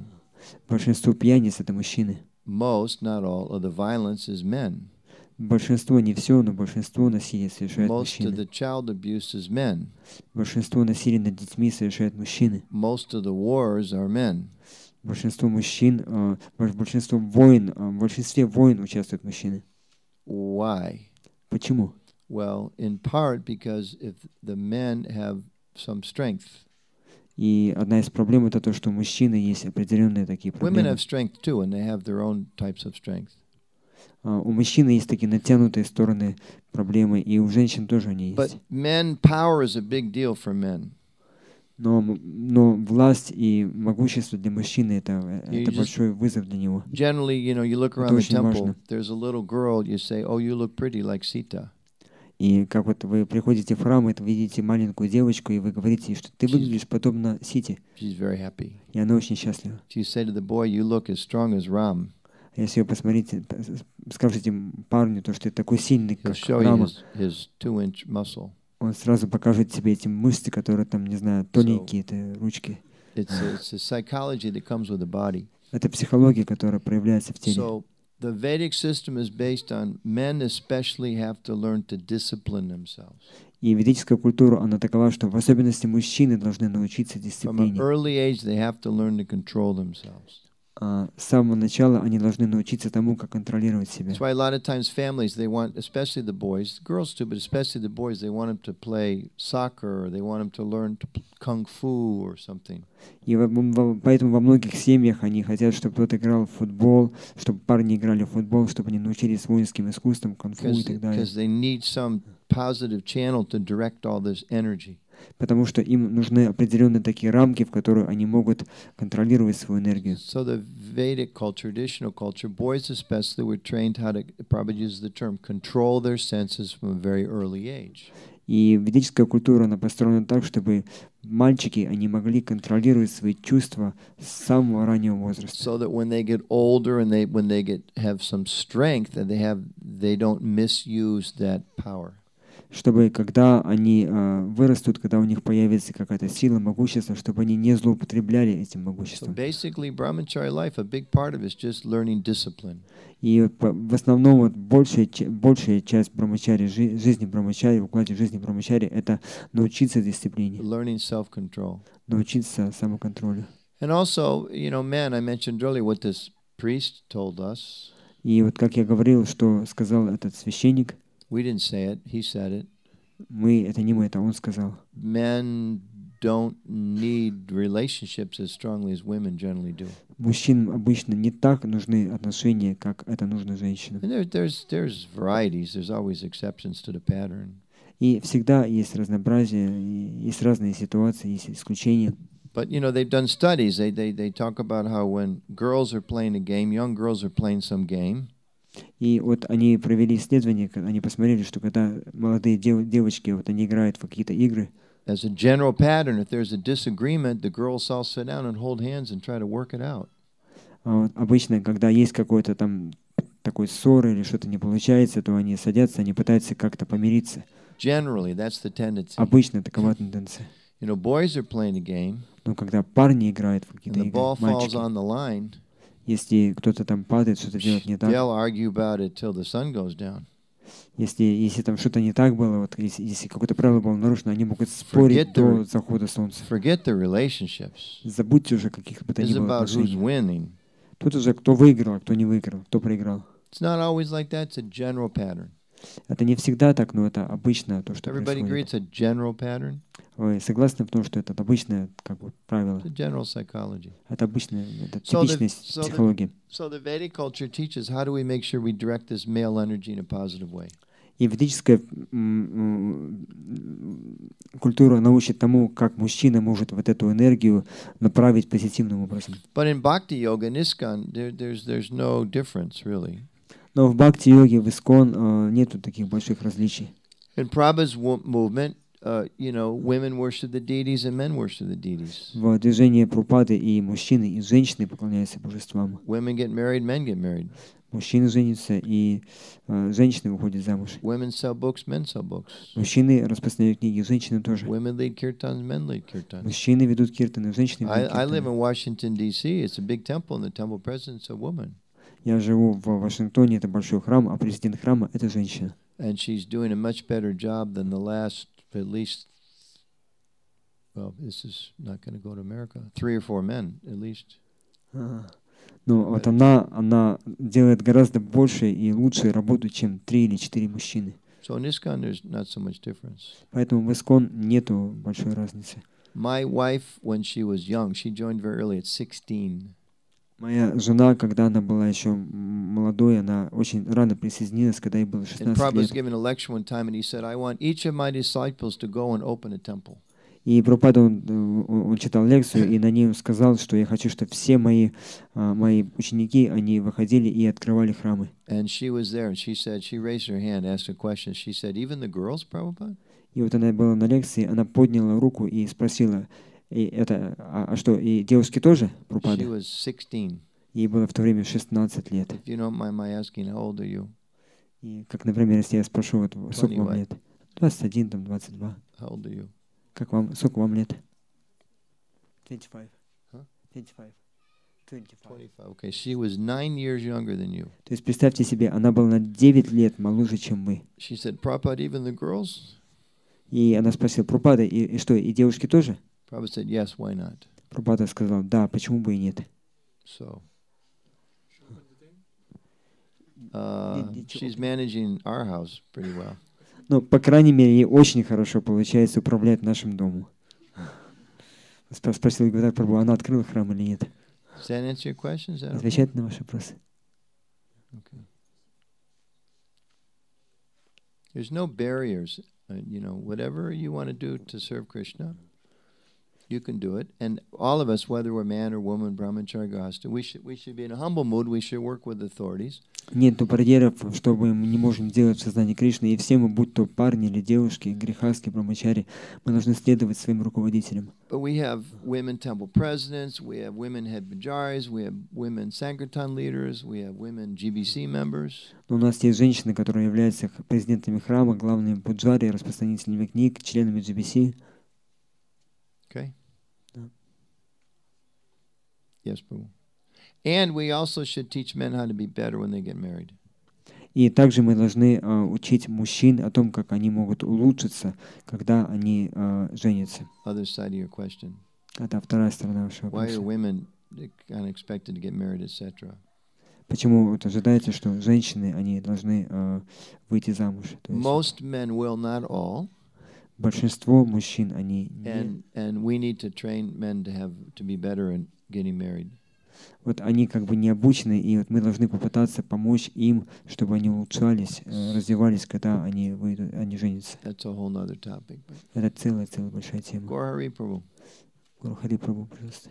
Как должны вести себя люди в семье, находящиеся на разных духовных уровнях или имеющие разные религиозные ценности? How should behave people in the family when one is more advanced than other, or when they have второй вопрос был, что там they have different religious values. Okay. So let's say one's more committed than the other. То есть вот если сказать, что один больше посвятил себя служению, чем другой, да? Sometimes it's hard to tell who's more advanced. That's different, but as far as commitment, yeah. Очень трудно сказать, кто более возвышенный, продвинутый, но, по крайней мере, можно сказать, кто более серьезно практикует. Good question. Очень хороший вопрос. Well, first thing is household life. Prabhupada says it's an ashram for making spiritual advancement. Ну, первое, это то, что Шри Прабхупада говорит, что семейная жизнь — это ашрам, в котором для того, чтобы духовно прогрессировать. So it doesn't matter where we start from. The idea is to make progress. Неважно, с какой точки мы начнем, главное, чтобы мы прогрессировали. And sometimes people come to Krishna consciousness and they're already married, and one, either the husband or the wife is a lot more serious. И иногда, когда люди приходят в сознание Кришны, они уже, в семье, у них уже есть семья, и кто-то из них, он более серьезен. I taught a Муж или course жена. to some devotees from China in Mayapur this year, and there was about 30 Chinese ladies and about 6 men. И я вот в этом году в Майяпуре читал этот курс для китайских преданных, и там было 30 китаянок и 6 китайцев. And the ladies were all married. И все эти женщины были замужние, Most of their husbands were not devotees. и большинство их мужей не были преданными. So, they had those challenges. И поэтому у них есть эти проблемы. There's a devotee in an area where I live. I'll give this as an example. И есть один преданный в той области, в том районе, где я живу. Это очень хороший пример. He was married, he had a couple kids, and then he came to Krishna consciousness. И у него была семья, у него была пара детей, тогда, когда он пришел в сознание Кришны. He got very excited and very enlivened and wanted to get initiated. He was very, very enthusiastic and serious devotee. Он был очень вдохновленный, он очень сильно хотел жениться, чтобы, на очень серьезном преданном. But it was a big problem in his family. Но у него в семье была большая проблема. Because he was ecstatic. Потому что он был в экстазе. And he wanted her to be ecstatic. И он хотел, чтобы она тоже была в экстазе. And he couldn't figure out why she wasn't ecstatic. И он не мог никак понять, почему она не в экстазе. And the more he pushed her towards Krishna, the more she pushed back. И чем больше он подталкивал ее к Кришне, тем больше она этому сопротивлялась. And she is a very little lady. Она такая очень маленькая женщина. But very strong-willed lady. Но очень такая сильная, как сказать. And it was getting to be a big problem. И у нее были большие проблемы. Even to the point that, their marriage was at risk. До той степени, что семья уже была готова распасться. So I spoke with him and just explained that, the same way you're attracted to Krishna, it's your free will to come to Krishna. И я пытался объяснить ему, что в той же самой степени, в которой ты привлекся к Кришне, это твоя свобода воли, которую ты использовал, чтобы прийти к Кришне. You wouldn't have wanted somebody to force you in spiritual life. Ты не можешь заставлять ее принять духовную жизнь. You had to come to it at your own pace. Ты должен позволить ей, чтобы она шла к Кришне так, как она это может делать. You didn't come at 16, you're 35. What if somebody tried to push you at 20? Maybe you would have completely rebelled against that. Ты пришел к Кришне, когда тебе было не 16 лет, тебе уже 35 лет. И что было бы, если бы ты пришел, когда тебе было 25 лет, и пытались тебя толкать к Кришне? Ты, может быть, восстал бы, противился бы этому сам. So like we had one of the principles, you have to respect that she's an individual. И как это один из принципов, который мы обсуждали, мы должны ценить и уважать то, что она является личностью. So why don't you help her come to Krishna consciousness at her own pace? И почему бы тебе не позволить ей идти к сознанию Кришны так быстро, как она на это способна? Why don't you respect her for an individual and let her make her own choices and don't try to push her? Уважать ее как личность и уважать ее выбор и не пытаться ее заставлять. And you're married, you're a team, so you need to value each other's choices. И у вас семья, у вас есть команда, и поэтому вы должны ценить те выборы, те принципы, которым следует каждый из вас. So in a practical way, you're a devotee. И с практической точки зрения вы преданный. You're the one who's supposed to be learning how to be selfless. Вы должны стремиться, вы должны учиться тому, как быть бескорыстным, tolerant, терпеливым, and kind. Добрым. So why don't you be tolerant and kind towards your wife? И почему вам не быть терпеливым, добрым и милостивым по отношению к своей жене? And why don't you discuss with her? И почему вам не обсуждать это с ней? And say, you're my wife, I love you very much. И не поговорить с ней, сказать, что ты моя жена, я тебя очень люблю. I want you in my life. Я люблю тебя как свою жизнь. And I'm going to the temple, and for me, it's a wonderful experience. Я хотел бы, чтобы ты ходила в храм и получила там замечательный опыт. I'd like you to share it with me. Я хотел бы, чтобы ты поделилась этим со мной. I also want to share the things you want to do. Но я хотел бы разделить те вещи, которые ты хочешь. So in a practical way, what do you want to do on Sunday? То есть практически, что бы ты хотел сделать в воскресенье? You want to go to the park, or you want to go shopping, or you want to go, ride on a Ferris wheel? What do you want to do? Ты хотел бы пойти в магазин, хотел бы пойти в парк. Вот что бы ты хотел делать? So I'll come and do that with you, because that's what you like. И я буду делать это с тобой, потому что это то, что тебе нравится. Because that's what you like, and I want to be with you, so we'll do that together. Я понимаю то, что тебе это нравится, и я буду с тобой вместе это делать. Then maybe why don't you come with me to the temple? И может быть ты тоже со мной пойдешь в храм когда-нибудь. I'd rather not ride the Ferris wheel all day long, but I'll do it, or go shopping. All men love to shop. Я готов пойти с тобой в магазин, готов с тобой в парк пойти. Мужчины, конечно, очень любят ходить в магазины. But if that's what you want, I'll do that with you. Но если это то, что тебе нравится, я буду это you're my делать ради wife. тебя, потому что ты моя жена. And then maybe you can come to the temple with me. И, может быть, когда-нибудь ты пойдешь со мной в храм. So he did like that. И он сделал это. And I told him every week you got to spend at least one full day with your family. Я сказал, что, может быть, ты сможешь провести весь полный день со своей семьей, Give it some time. уделить им время. And now she's fired up. И сейчас она вдохновлена. Because she slowly started to find something attractive about the temple that she liked, different than him. И потому что она постепенно начинает находить в храме какие-то вещи, которые ей нравятся. Это не те вещи, которые ему нравятся. About a year after this conversation, I went to the Rath Yatra in that area. They have a big Rath Yatra. И примерно через год после вот этой встречи, этого разговора, который у меня был, я приехал туда, там проходила Радха-ятра. And she was in charge of the prasadam booth. И она отвечала за палатку раздачи She was просада. giving everybody orders. Она всем давала приказы, управляла. Strong lady, she's got management abilities. Это такая сильная женщина, у нее есть способности к руководству. And she was doing what she wants to do for Krishna and very happy. И она делала это для Кришны, была очень счастлива. So it's a big question, but that's one way of То есть looking at it. это большой вопрос, но это один из способов решения этой проблемы. Now, sometimes in families, one of the members isn't serious at all about their spiritual practice. Иногда в семьях бывает такая ситуация, когда кто-то вообще не серьезен касательно своей духовной жизни. And then we have to kind of remember that, we take. Well, let me say this first. In general, as grihasthas, Обычно, будучи грихастками, we have to remember that, we take our initiation vows in front of the fire. мы должны понимать, что мы дали обеты инициации перед священным огнем. 16 rounds, four regulative principles. 16 кругов, 4 регулирующие принципа. That's a vow. Это обет. But Но it's not the only vow we take. это не единственный обет, который мы приняли. We also take a vow Мы тоже приняли in обет front of the fire, перед in front of the огнем, deities, перед божествами, in front of the guru, перед гуру, in front of devotees. перед преданными. I'll stay with my marriage partner. То, что я буду оставаться со своим They're both партнером vows. в семье, это те They're же both самые sacred обеты. fires. Это все священный огонь, They're both in front of the Lord. тоже перед Господом. So it's not that one's spiritual and the other's not.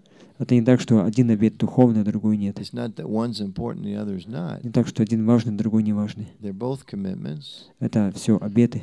They're both difficult sometimes. И в том, и в другом могут быть проблемы и трудности. And they both have their problems and their challenges. Там есть свои проблемы, свои какие-то But трудности. we have to make them both work. Но мы должны устроить так, чтобы и тот, и соблюдать и тот, и другой обеты. So in that context, we have the example of Prabhupada's sister, Pishima. И в этом контексте есть пример сестры Шри Прабхупады Пишимы. Prabhupada was very close to his sister. Прабхупада был очень близок со своей When сестрой. Prabhupada was in Mayapur, Pishima lived in Mayapur for years, I think. Когда Прабхупада был в Майяпуре, его сестра Пишима, она тоже жила с ним At least she несколько came to лет. visit. I'm not sure she lived there, but she come to visit for long periods of Я time. не уверен, жила ли она там постоянно, но, по крайней мере, она надолго туда приезжала. And I think she lived there. Я думаю, что она жила там. Prabhupada was very fond of her. Прабхупада очень любил ее. And you talk with the senior devotees that were there in the early years of Mayapur. They all have their Pishima stories. И вот я разговаривал со многими преданными, которые в первые годы жили в Майяпуре, и у каждого из них были свои истории с Пишимой. Prabhupada would be sick and eating only khichdi. Прабхупада болел, он ел только кичри. And she would come in and insist that he eat some of her deep-fried eggplant because she knew that's what was good for him. Она приходила туда, и она настаивала, что он должен съесть и вот те жареные в масле, глубоко обжаренные баклажаны, потому что она была уверена, что это именно то, что ему сейчас надо. Prabhupada loved her very much. Прабхупада очень ее любил. And she was a devotee, very serious devotee. И она была преданной, очень серьезной преданной. And she was married to a man that wasn't a devotee. И она была замужем за мужчиной, который не был And he преданным. was a meat eater. Он ел мясо, And she cooked fish for him и она готовила для него for a рыбу long time. долгое время. She didn't eat it, but she cooked it for him. Ей это не надо было, но для него она готовила. So how do you figure that? И как это понять? You know, in terms of our concepts, that's unacceptable. С нашей точки зрения, наших представлений, это неприемлемо. It's offensive. It's sinful. Это оскорбительно, это греховно. She should have left the guy. Она должна была оставить этого парня. Prabhupada apparently didn't think so. Но Прабхупада, он так не думал. And he explains it later because of the way she served him so nicely. А он объяснил потом, что поскольку она так замечательным образом служила ему, I don't know the details, but eventually she changed his heart. я не знаю деталей, но так или иначе она поменяла его сердце. So sometimes that's there too. И вот иногда такие вещи тоже It's происходят. just like kids. We all hope our kids grow up to be saintly people. Как наши дети, мы ожидаем, надеемся, что они станут святыми людьми. But a certain percentage of them are going to grow up and they're going to experiment with drugs and they're going to experiment with alcohol and they might marry somebody that we can't stand.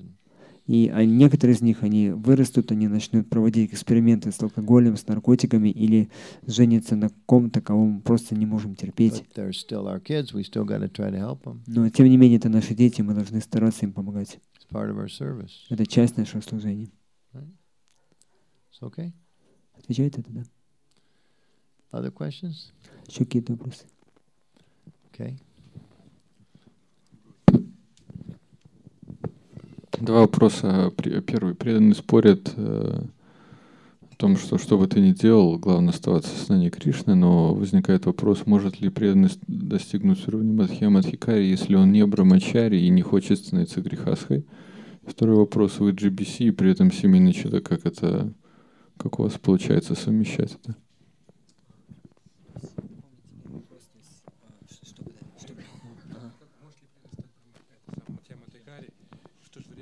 Если он не грехастка, не брамачари. Не хочет жениться, да, но в то же время не хочет быть брамачари.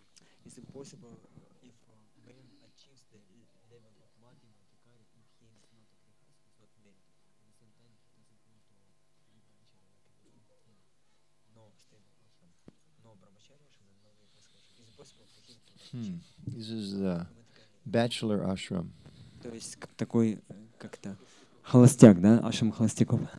It's very popular. Очень популярно. Well, it depends how serious we are. Ну, все зависит от того, насколько мы серьезны. I mean, the essential principles of brahmachari life Ну, важный принцип жизни брамачари are simplicity, — это простота, sense control, self-control, контроль своих чувств, самоконтроль, service to the spiritual master, служение духовному учителю, commitment to the preaching mission, погруженность в миссию проповеди, study the shastra, изучение священных писаний. like that. Ну, такие принципы. So, if one's not married and wants to live like a brahmachari, Если кто-то не женат и не хочет жить как брамачари, generally, true brahmachari life requires association of other brahmacharis. обычно настоящая жизнь брамачари требует общения с другими брамачари.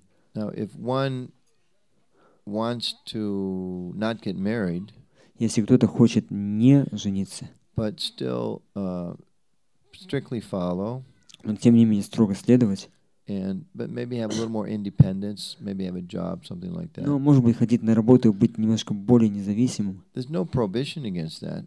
в этом нету каких-то... I mean, in this age, the ashrams, they don't follow so strictly. В нашу эпоху не слишком строго следуют вот этим вот You read the принципам. 7th canto about vanaprastha life. Если вы почитаете седьмую песню о жизни ванапрасти, We're starting to have a few vanaprasthas in our movement. у нас появились несколько ванапраст в нашем движении. I've yet to meet one who dresses in tree bark. То есть обычно это те, кто начинают одевать на себя кору деревьев. Один из принципов. То есть, да, я не встречал такого, чтобы кто-то из них надевал на себя кору деревьев. Спасибо большое. That's what it says in the Shastra, vanaprasthas are supposed to do. Но вот шастры говорят о том, что так надо делать. So, the details change. То есть детали, они могут отличаться. Now, maybe in Belarus it'll work because there's many trees. Ну, может быть, в Беларуси у нас есть много деревьев, But it's probably too cold. но, скорее всего, это будет слишком холодно. And I really pray nobody in my hometown starts wearing tree bark and walking around chanting Hare Krishna. И я молюсь Господу, чтобы никогда такого не случилось, чтобы кто-то у меня в моем городе, вот он одел на себя древесную кору и начал вот так ходить по городу и повторять Харе Кришна. It definitely will not help our preaching. Это, несомненно, не поможет нашей проповеди. So I know some men who wear white, when they dress in dhotis, they wear white dhoti. Я знаю то, что есть мужчины, которые носят They белую live одежду. outside the temple. Они живут вне They have храма. a job. They chant their rounds. У They них, follow the у principles. них есть работа, они повторяют круги, следуют регулирующим принципам. There's no prohibition against that. Нету запретов в этом плане. But if one's strict, one shouldn't just, be like a bachelor, this girl, that girl, and people do that, but that's not spiritual, not very serious spiritual life. Но с другой стороны, мы должны быть достаточно строгими, чтобы не быть так, что вот с этой девушкой погулял, с другой девушкой погулял. Люди могут так поступать, но мы так не должны поступать. Мы духовные люди. Is that okay? Отвечать Does that на answer your вопрос? question? Second question. Как он сочетает свою семейную жизнь и в то же время только обязанности как GBC? How are you able to put together your family life and your GBC responsibilities? How am I able to put together my balance family life and GBC? Some ways it's hard. Но иногда это бывает сложно. A lot of GBC members are grihasthas these days. Сейчас вот последние годы многие члены GBC это грихастхи. Probably in the future more of them will be GBCs. More of them will be. More грихастхи. Yeah. Скорее всего, в будущем больше грихастхи будут становиться GBC. We'll see. I haven't succeeded yet. Посмотрим, пока у меня еще до конца не получилось. We'll see what the future brings. Посмотрим, что будет в будущем. But I think in general, we have to see that all of these things are important. Но в конечном счете мы должны смотреть, что все эти вещи они важны. We talked about that in the leadership course the other Мы day. говорили об этом на курсе по управлению. We all have different roles to play in life. У каждого из нас есть разные роли, которые мы играем в своей жизни. Some of us we may say, okay, I'm someone's son or daughter. That's a role. И кто-то из нас чей-то сын или дочка, это одна роль. I'm a disciple. Я ученик. I'm a student, or I'm a business owner, or I'm an employee. Я студент, или же я бизнесмен, или же я работник. Maybe I'm a wife or husband if I'm married. Я муж или жена, если у меня есть семья. In my case, I'm a GBC member. В моем случае, то, что я член GBC. So we have to look at all of those roles and make sure we give enough time to each one. И мы должны просмотреть список всех этих ролей и убедиться в том, что мы каждый из них уделяем достаточно времени. Only do one and forget another one. Не то, что мы исполняем только одну роль и забываем о других. And sometimes you just have to make decisions to say, I can't do И иногда all of that. мы должны принять решение, что я не могу исполнять все эти роли, все это делать. Это невозможно. You're supposed to do the artik on Sunday night, and it's your daughter's birthday. Вы должны проводить арати в воскресенье вечером, и это день рождения вашей дочери. There's no question somebody else has to cover the artik for you. Конечно же, надо попросить, чтобы кто-то вместо вас провел это арати. Or if you own a business and your business is really suffering. А если вы в бизнесе, ваш бизнес, он там очень плохо идет, maybe for a week or 2 weeks or a month or two, you got to concentrate on your business. Может быть, в течение месяца или двух вам нужно больше внимания уделять этому бизнесу. But in the long run, we want to try to balance all those things. But in the short term, naturally, we pay more attention to certain things at certain times. Но, как сказать, вот в общем мы должны стараться все эти роли уравновесить, но иногда на каких-то коротких промежутках времени, если в этом есть необходимость, мы можем какой-то из этих ролей уделять больше времени. And I think the best example is like if a devotee woman has a child. И самый лучший пример это когда вот преданная, у которой есть ребенок. Your whole lifestyle changes. Как только он появляется, то у нее вся жизнь меняется. Maybe you came every morning to the temple like clockwork. И, может быть, она как часы приходила каждое утро в храм. Maybe you can't do it. You can't do it when you got a brand new baby. Но сейчас она уже не может это делать, потому что у нее ребенок. Child gets sick, everything else stops. Когда ребенок заболевает, то все полностью рушится. There's a fair number of women that are very serious devotees. They have a child, and they can't chant 16 rounds every day the whole time. It's too much. И если, например, как эта девушка, вот она очень искренне практикует, повторяет 16 кругов, но когда у нее есть ребенок, может быть, ей очень и очень трудно, просто невозможно повторять мантру. Некоторые женщины не могут это, некоторые просто не могут. If they're sincere and they genuinely desire to get their sadhana back up to speed again, and it's, Krishna, please, I'm just doing this because I have this baby you gave me to take care of. Но иногда вот если, ну, если они искренне, то они должны признать то, что вот я обратиться к Кришне, пожалуйста, помоги мне в этой ситуации. Я искренне пытаюсь, но вот просто не получается никак. И Кришна может помочь. You know, but if the baby's 7 years old and we're saying, I don't have time to chant my rounds, I got to take care of my baby, well, something's wrong. Но когда ребенку уже 7 лет, и мы как прикрываемся этим, говорим то, что вот у меня ребенок, и поэтому не могу повторять свои круги, то здесь уже что-то не так. Okay, did that answer your second Отвечаю, question? да? Второй вопрос. Okay. Yes. I have to ask her first because she cooked during the Должен course. спросить ваш вопрос, потому что вы помогали готовить во время курса, поэтому это I have to try to repay my debt, я должен постараться отплатить вам свой долг, although I don't think it's possible. хотя я не думаю, что это возможно.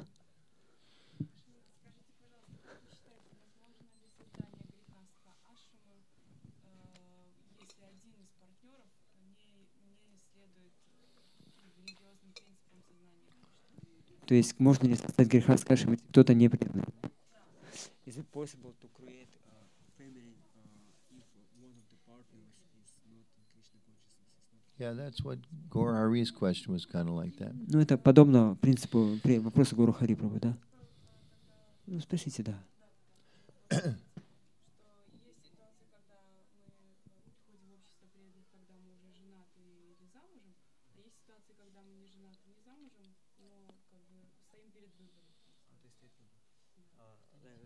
Sometimes we already married when we come to Krishna consciousness, but sometimes we are not married and we have a choice, devotee or not devotee. So what should we, which kind of choice? Good question. Хороший вопрос, да. То есть, вот, ну, бывают такие моменты, когда мы уже женаты в сознании Кришны, у нас есть же семья, мы приходим в общество преданных. Но иногда, когда мы еще пока не женаты, и мы приходим, у нас есть выбор, преданного или непреданного, да. И вот как быть? Да?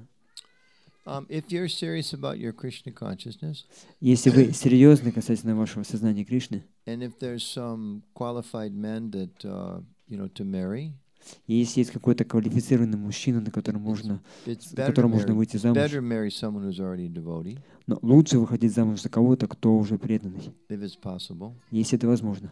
If you marry someone who's not a devotee, it's going to be more difficult. Если вы выйдете замуж за кого-то, кто не преданный, это будет труднее. Just because the culture is so different. Просто потому что культура будет другой. But I know, quite a few people who married non-devotees. Но я знаю довольно много, ну как бы несколько, по крайней мере, людей, которые женились на непреданных. Some of them later became very serious devotees. И некоторые из этих непреданных потом стали очень серьезными преданными. Some of them became, devotees, but not so serious. Некоторые из них стали преданными, но не очень серьезными. Some of them didn't change their religious affiliation or whatever, but they're very supportive of their husband or wife who's a devotee. Некоторые из них не стали преданными, не изменили свою религиозную ориентацию, как сказать, но они, по крайней мере, были не против и помогали своей жене или мужу. So, it may be more difficult. Это может быть труднее. But I'm going to go on a limb here. If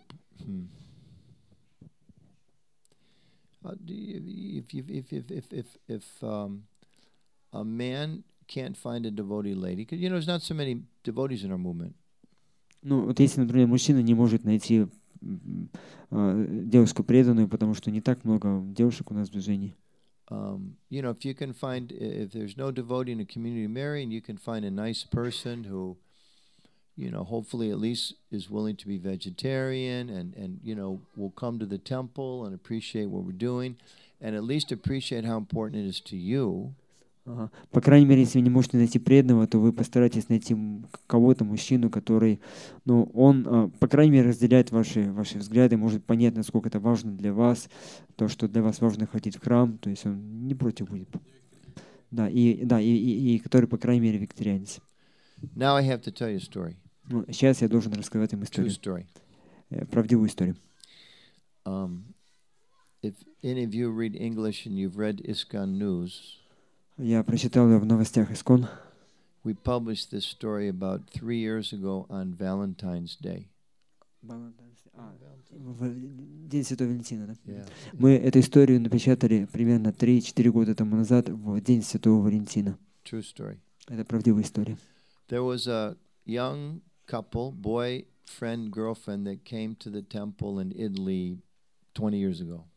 Была такая пара, парень и девушка, которые пришли в храм где-то около 20 лет тому назад. And they were planning to get married. Они планировали создать семью. And when they came to the temple, the boy especially just really loved the temple. И когда они пришли в храм, то вот парню очень понравился этот храм. The girl also Храме. did, but the boy more so. Девушке тоже, но парню гораздо больше. So they thought they were going to get married and, be part of the community. И вот они решили, что они создадут семью и будут частью общины. But the girl's father was a very strict Catholic, very dedicated Catholic. Но отец этой девушки был очень строгим таким и серьезным католиком. And the girl was traditional. She, listened to the guidance of her father. А девушка была довольно такой, как из традиционной семьи, да, и она строго следовала наставлениям отца. So the father told the boy, И отец сказал этому парню: I won't give you my permission. я не даю тебе разрешения на то, чтобы жениться. I'll give you a choice. Я даю тебе выбор. You can take your Krishna, Ты берешь своего or you Кришну. can have my daughter. Ты выбирай либо своего Кришну, либо мою дочку. You can't have both. Ты не можешь получить сразу и So то, и the boy другое. was very serious in his spiritual practice. И парень был очень серьезен в своей духовной So he практике. told the girl, I'm sorry. Я сказал девушке: прошу прощения, I want God. я хочу Бога, я I выбираю Бога. like you very much. Your father won't let me marry Я you. тебя люблю, но отец не позволяет мне жениться на тебе. In Russian, when they say marry, it's like it's two options, and I have to switch over. Okay. So you got it? Yeah. Okay, good. It's not a brahmachari story. He's having trouble with it. То есть это не брамачарская история, поэтому сложно переводить. So the boy said goodbye. И поэтому парень сказал, что прощай, Moved in the temple. я буду жить в храме, Became a very nice brahmachari. я стану замечательным брамачари, Very serious, very intellectual. очень серьезным, разумным. Never talked to the girl again. Он больше никогда не говорил с этой The девушкой. girl, meanwhile, Но девушка, она в то время, she was also very spiritually inclined. она тоже очень стремилась к духовной She жизни. became a nun, a Catholic nun. Она стала католической монашкой. So he's living as a single celibate man in the Hare Krishna temple. Итак, он хранит царибат в храме Харе She's Кришны. living as a single celibate woman in a Catholic monastery. А она хранила царибат и жила как монашка в католическом монастыре. And that went on very peacefully for at least 10 years. И вот примерно 20 лет у них все было хорошо. 10 years. Ой, прошу прощения. 10 лет они жили, все было хорошо и у него, и у нее. Now, in the Catholic tradition, you take different vows at different stages. Но в католической традиции они на разных стадиях они принимают обеты разной степени. So this woman was getting close to taking her final vows for the rest of her life. И вот эта женщина, она была готова к тому, чтобы принять окончательный обет монашества на всю жизнь. She was starting to think, I don't know if I really, this is the life for me. И она начала думать о том, что я не уверена, действительно ли это вот та жизнь, которой я готова себя To посвятить, be renounced for my whole life. чтобы отречься на всю жизнь.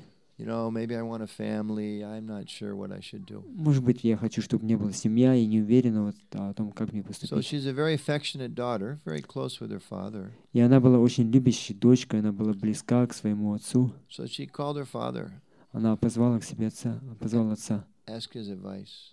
спросила его совета. What do you think I should do? Что ты думаешь, я должна Should I сделать? stay like a monk, a nun, or should I leave and maybe get married or something? Должна ли я оставаться монашкой, или, может быть, мне нужно уйти из монастыря и выйти замуж?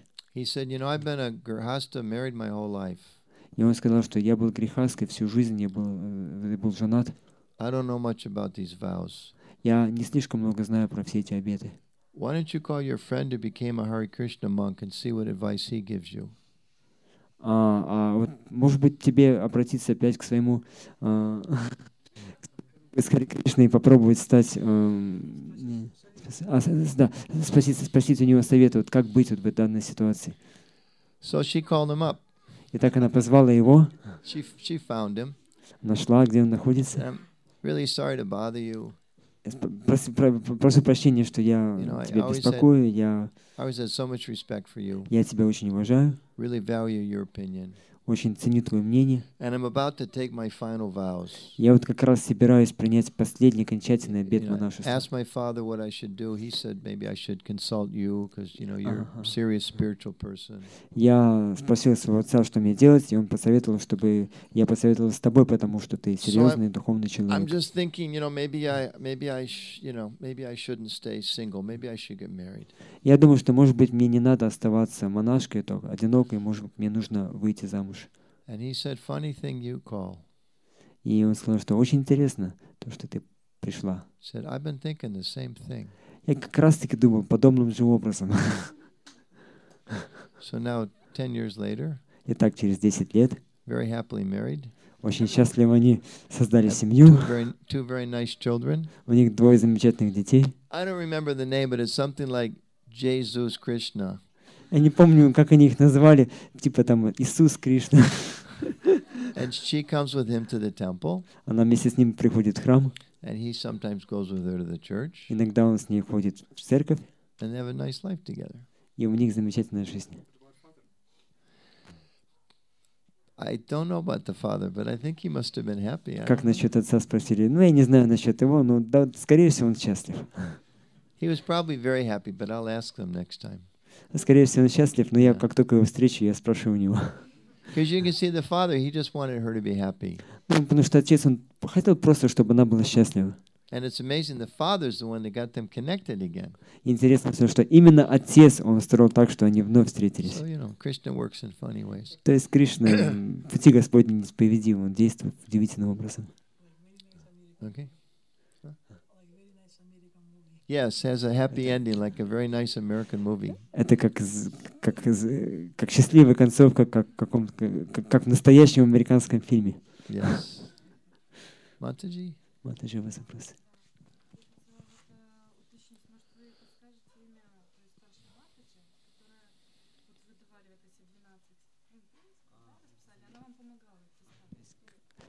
Какого имя этой старшей матуши, вот, которая разработала этот курс 112 принципов?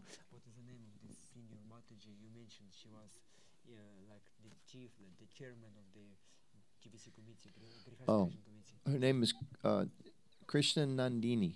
Ее зовут Кришна Нандини. Yeah. They have a very interesting story too.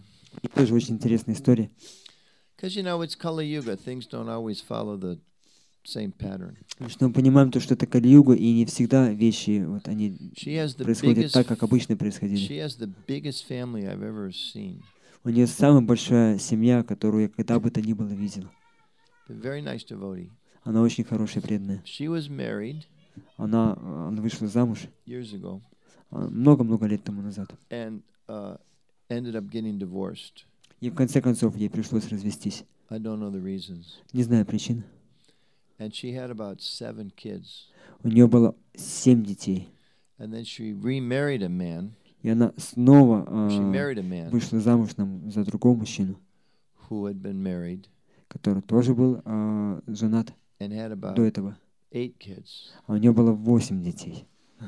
And then they got married. И вот они создали семью. And they had at least 3 kids. И по крайней мере еще 3 детей сделали. So they have this huge family. И так у них огромная семья. Very unusual in America, especially. Very Очень unusual. необычно, в особенности в Америке. And they're super nice people. И они это супер просто The kids are удивительные all going люди. to college and getting advanced degrees. And Дети, они ходят в колледж и получают там хорошие оценки. one of her daughters lives in our community in Washington, D.C. She's a super nice devotee. Одна из их дочерей, она живет в общине художников в And he's Muslim. Вашингтоне. Она очень He's хорошая, Muslim. преданная. А он мусульманин. But, you know, she respects him, he respects her. Но она уважает его, он уважает ее. You know. Someone else? Is that right? Да. Okay. Krishna Nandini, Grihastha Vision Team. Кришна Нандини — это команда по видению грихастха I think ашрама. if you go online, if you look Grihastha resources or something like that, you can find. Если вы вот в интернете наберете на английском языке грихастха resources, вы сможете выйти на ее контакты. Okay. Anyone else? Какие-то еще вопросы?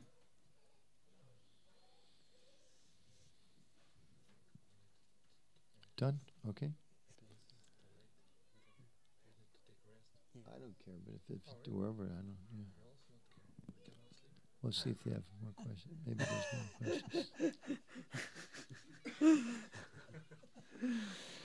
Yuga Avatar Prabhu was saying that maybe it's getting late. Дигитар Прабhu говорит, что может быть уже поздно. It's not too late for me because I'm not used to the sun staying up so late. Но для меня это не слишком поздно, потому что я не привык, что солнце до сих пор еще не зашло. To me it's like 7 o'clock outside. Для меня это, я смотрю на улицу и смотрю, что где-то около 7 часов еще только. But maybe we're out of questions. But if there's one or two more questions, otherwise we'll stop. Может быть, есть еще какие-то вопросы. Если вопросов нет, то мы остановимся. Да. Если бывают такие ситуации в семье, что один из партнеров в семье, допустим, допускает измену, как с этим быть? Как быть, когда кто-то не верен в семье, да? How to be when in the family one of the partners is not faithful? Yeah, that's a big challenge. Да, это сложная проблема.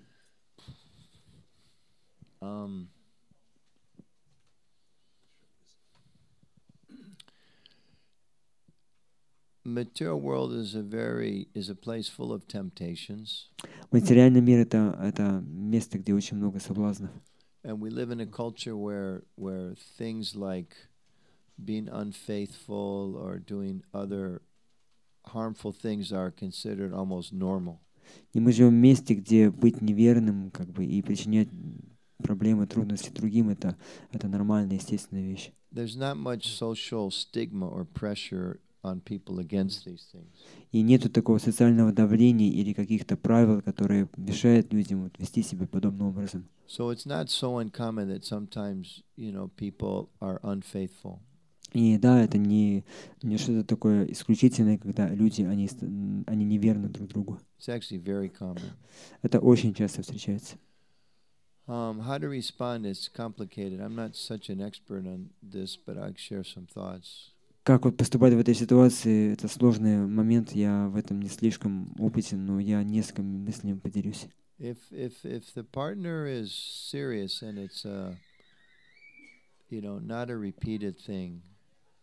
Если партнер серьезен и если это не что-то, что продолжается постоянно, and we should try to find within our heart if they're repentant.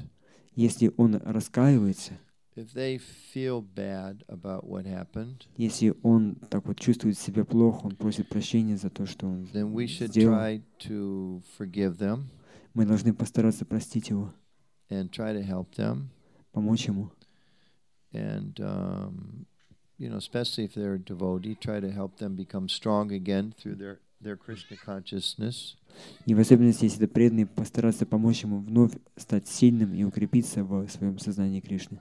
And if it's a repeated thing, we have to do what we need to take care of ourselves.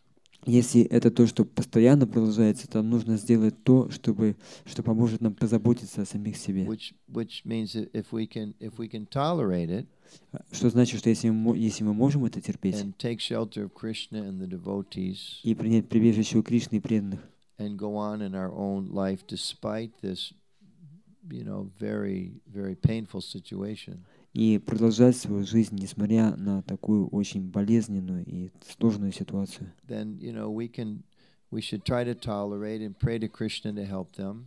Мы должны стараться терпеть и молиться Кришне, чтобы он помог. One thing, definitely, I don't know how common this is in Belarus, but in most countries, they have professional marriage counselors. Я не знаю, вот еще одна есть вещь, не знаю, насколько это в Беларуси распространено, но в Америке есть профессиональные консультанты по семейной жизни. So if both partners are willing, then that can be very helpful.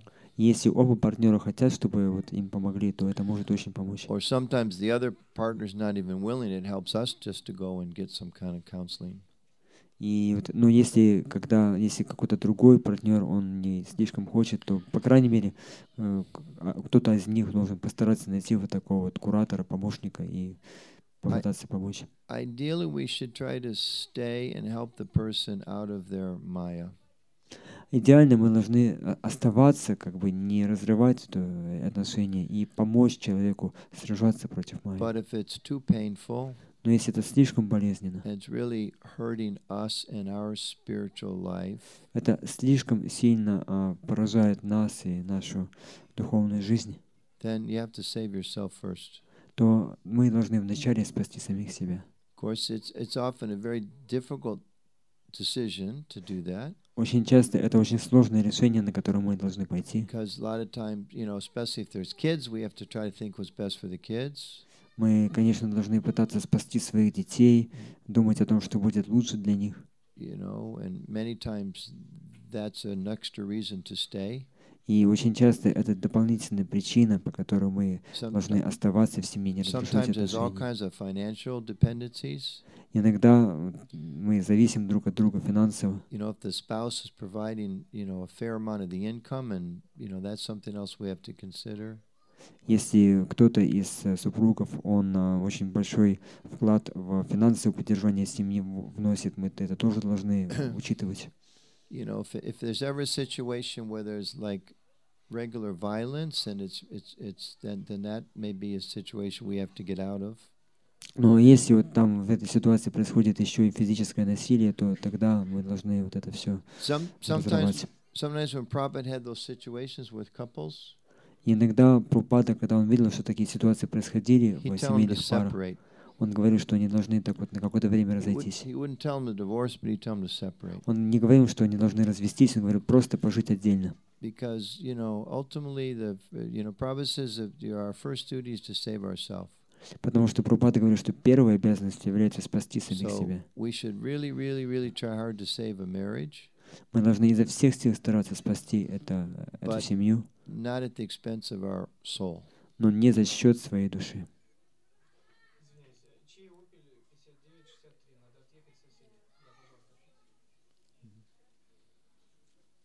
Somebody's car is near. Yes, that same car is parked in every parking lot in the world. It's always that one car parked. Та же самая машина, которая на каждой стоянке постоянно мешает. It's like microphone stands in ISKCON. This one's an exception. Вот эта поставка для микрофона это исключение. Almost every ISKCON temple in the world has the same broken microphone stand. Практически в каждом храме ISKCON вот эта поставка для микрофона она поломана. Yours works. Но здесь работает нормально. Most of them don't. В большинстве храмов не работает. You can get on a plane, fly for 24 hours. И можно с ним так вот пытаться его ремонтировать 24 часа. When you get off the plane to give a class. When you get off the plane to give a class. И когда вот вы летели 24 часа на самолете, если вы выходите с самолета и вы собираетесь читать лекцию, somehow the microphone stand got there before you did the same one. То есть и оказывается, что вы приехали с одного храма в другой, и вы приходите в храм, чтобы читать лекцию, и там оказывается та же самая плохая поставка для микрофона, которая была в том храме.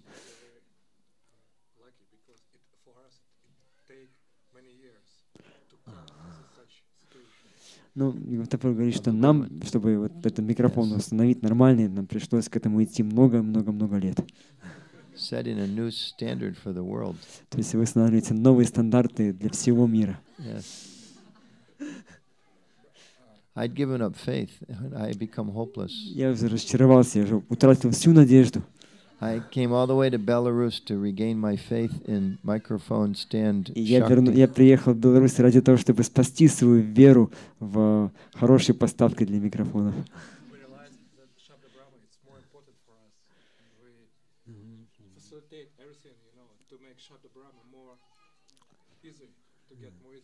Yes, that's good. То есть Шабда Браман это очень важно для нас. Мы это поняли и постарались, чтобы не было никаких препятствий для Шабда Брамана.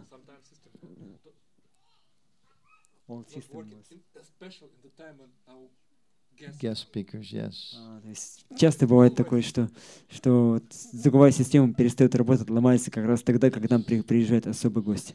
That's to increase your anxiety for Krishna. И это то, что увеличивает ваше беспокойство по Кришне.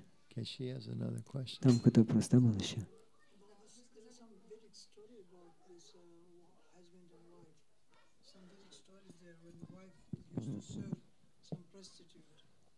Oh, yes, yes, yes. for husband Yeah, yeah, yeah. that she can give her body for Yeah, there's some interesting stories like that.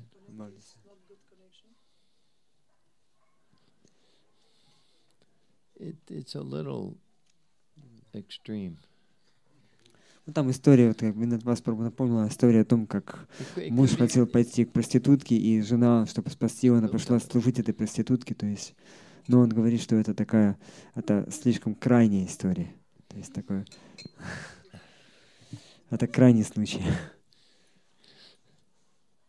Вы сказали по поводу того, что если в семье есть физическое насилие, то лучше разойтись. Но есть же еще и более тонкое насилие, психологическое. Как в этой ситуации? То есть физическое насилие, есть психологическое насилие. Как быть в этой ситуации? You mentioned that when there's a violence in the family, we should break relationships. But When there's what? violence. But at the same time, there is not just physical violence. There is some psychological violence. So how to deal with this situation? Yeah.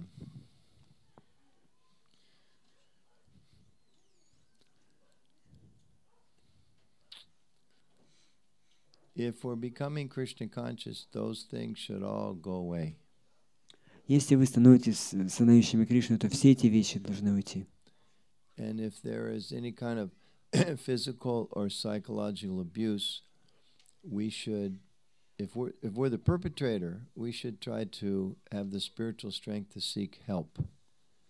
Если происходит такое психологическое насилие, и это по отношению к нам, то мы должны постараться найти духовную силу, чтобы это все выдержать. You know, it may be that I grew up in a family where my father didn't really respect my mother. Если, например, я выросла в семье, где мой отец, он не слишком уважительно относился к своей матери. He beat my mother. Он бил мою мать. Or maybe I grew up in a culture where those things are accepted. Или же я выросла в культуре, в которой эти вещи, они допустимы. But in Vaishnava culture, they're not accepted. Но в вайшнавской культуре эти вещи, они недопустимы. We say vanchakalpatarubhishta kripasanubhavacha. Мы говорим вайшнава калпатарубхишча. So we have to try to overcome those tendencies. И мы должны стараться так, как сказать, упрощать или избавиться от этих тенденций. And at the same time, sometimes there's psychological abuse. You know, generally the men become violent, not always. Sometimes the women become violent against husbands. Иногда мужчина может так вот вести себя, психологическое такое насилие совершать, но иногда и женщина может тоже так себя вести. But it's not an excuse for men to become lose control of their anger. Но это не оправдание, чтобы мужчина, он давал волю своему гневу. But men can be very affected by the words of their wives. Но вот муж, он может очень сильно пострадать, на него могут очень сильно повлиять слова своей жены. You know, men have power, women have power.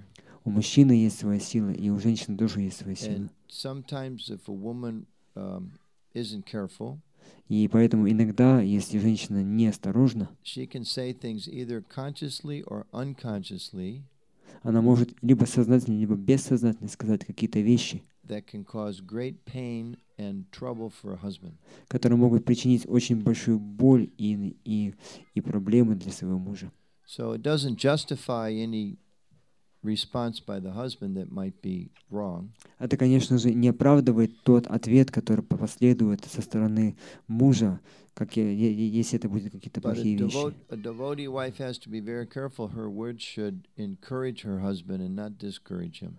Но вот жена, она должна быть очень осторожна в том, чтобы ее слова, они вдохновляли мужа, а не, наоборот, выводили его из равновесия. Same way a husband has a duty to protect the wife. И подобным образом мужу есть обязанность защищать свою жену. So wife has a duty to protect the husband. И подобным образом и у жены есть обязанность защищать своего мужа. And sometimes we have to be careful that we don't do things or say things in a way to cause our partner to act wrong. И иногда мы неосторожны, и мы делаем какие-то вещи или же говорим какие-то слова, которые заставляют нашего партнера вести себя неправильным образом. There's whole art, and I don't have time to get into the details. У меня нет времени, чтобы погружаться в детали, но есть целое искусство. But there's a whole art how ladies can speak to their husbands in a way to encourage them, and how men can speak to their wives in a way to encourage them. Но есть целое искусство того, как жена может говорить, обращаясь к своему мужу, чтобы вдохновлять его, и как муж может обращаться к жене, чтобы вдохновлять ее.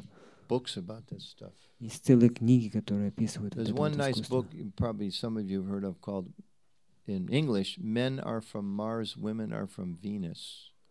Know that book? С Венеры, да. Есть замечательная книга на английском языке.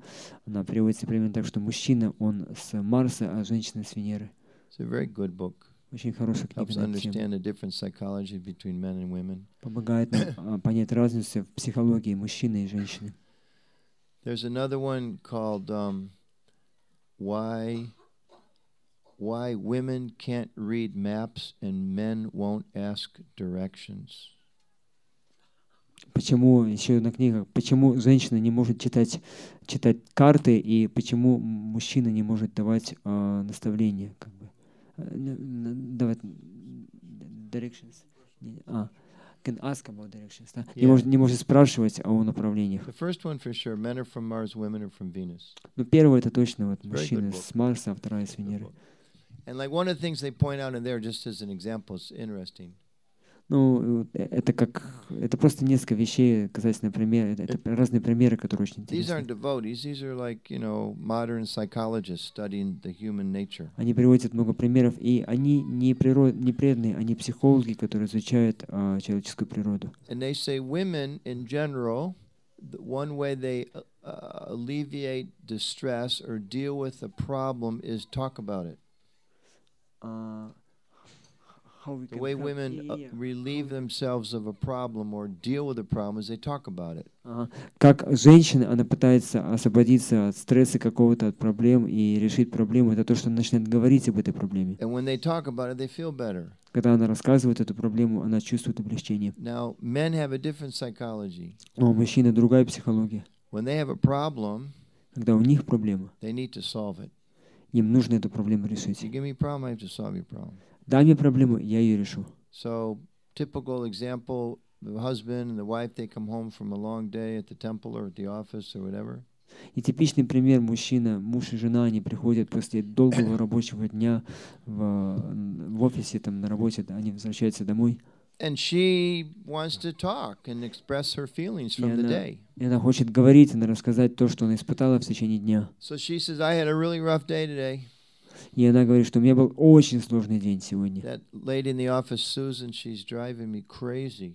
Эта женщина там в офисе, она меня просто свела с ума. I'm thinking, I just might quit tomorrow, go get another job. И я думал о том, что я просто все брошу и устроюсь на другую работу. And he says, well, I noticed in the paper today they're hiring some people at the hospital. You might want to apply over there. А он говорит, что я как раз заметил то, что там вот они набирают людей на работу в госпиталь. Может быть, тебе туда устроиться? And she says, well, why would I want to do that? Она смотрит на него и говорит, а зачем мне это надо делать? And he says, well, because you just told me you were going to quit. Ну, потому что ты сказал мне, что ты собираешься бросить работу. She said, I didn't say I was going to quit. Why don't you ever listen to me? Она сказала, что нет, я не говорила, что собираюсь бросить работу. Ты меня не слушаешь. He says, I'm trying to listen to you. You said you can't stand Susan anymore. You're going to get another job. Но я пытался себя слушать, он говорит, что ты сказал, что ты не можешь эту Сюзанну, там, эту какую-то терпеть, и ты собираешься устроиться на другую работу. And she says, you don't understand my feelings. Но она говорит, ты не понял моих чувств. And he says, you're right. How could I? They're impossible to understand. Ты такой жестокий, ты вообще-то не можешь ничего понять. And she says, well, just cook your own dinner. Сам себе готовь обед. Ужин. And he says, I'm not even hungry. Он говорит, что я вообще не голоден. And in this way, they both enjoy family life. И так вот они наслаждаются семейной жизнью. So these books, they give some insight. Women deal with things a little differently. И вот эта книга написывает, что происходит, что женщины, они по-другому воспринимают And вещи. just like with this example, И вот в этом примере wife comes home, wants to share a problem with her husband. Жена приходит домой, чтобы поделиться своей примером с мужем. This is the way Проблемы с мужем. she relates to, the way she wants to have a relationship with her husband, share her feelings about how her day went. Это именно то, как она поддерживает отношения со своим мужем. Она раскрывает ему свои чувства, что с ней произошло в течение дня. And the husband actually has to turn off the side of his brain that says, "Okay, find a solution." И муж, он должен просто выключить ту половину своих мозгов, которые говорят ему, дай решение проблемы. And use something we talked about in the course the other day. И использовать то, о чем мы говорили во время курса. Gorhari, you know what it is? Горхари Прабху, вы знаете, что это делать? What's the tool we use? Какое средство, какой метод мы использовали? You remember? Reflective listening. Это такое отражающее слушание. So she comes home and says, I had a terrible day at work today.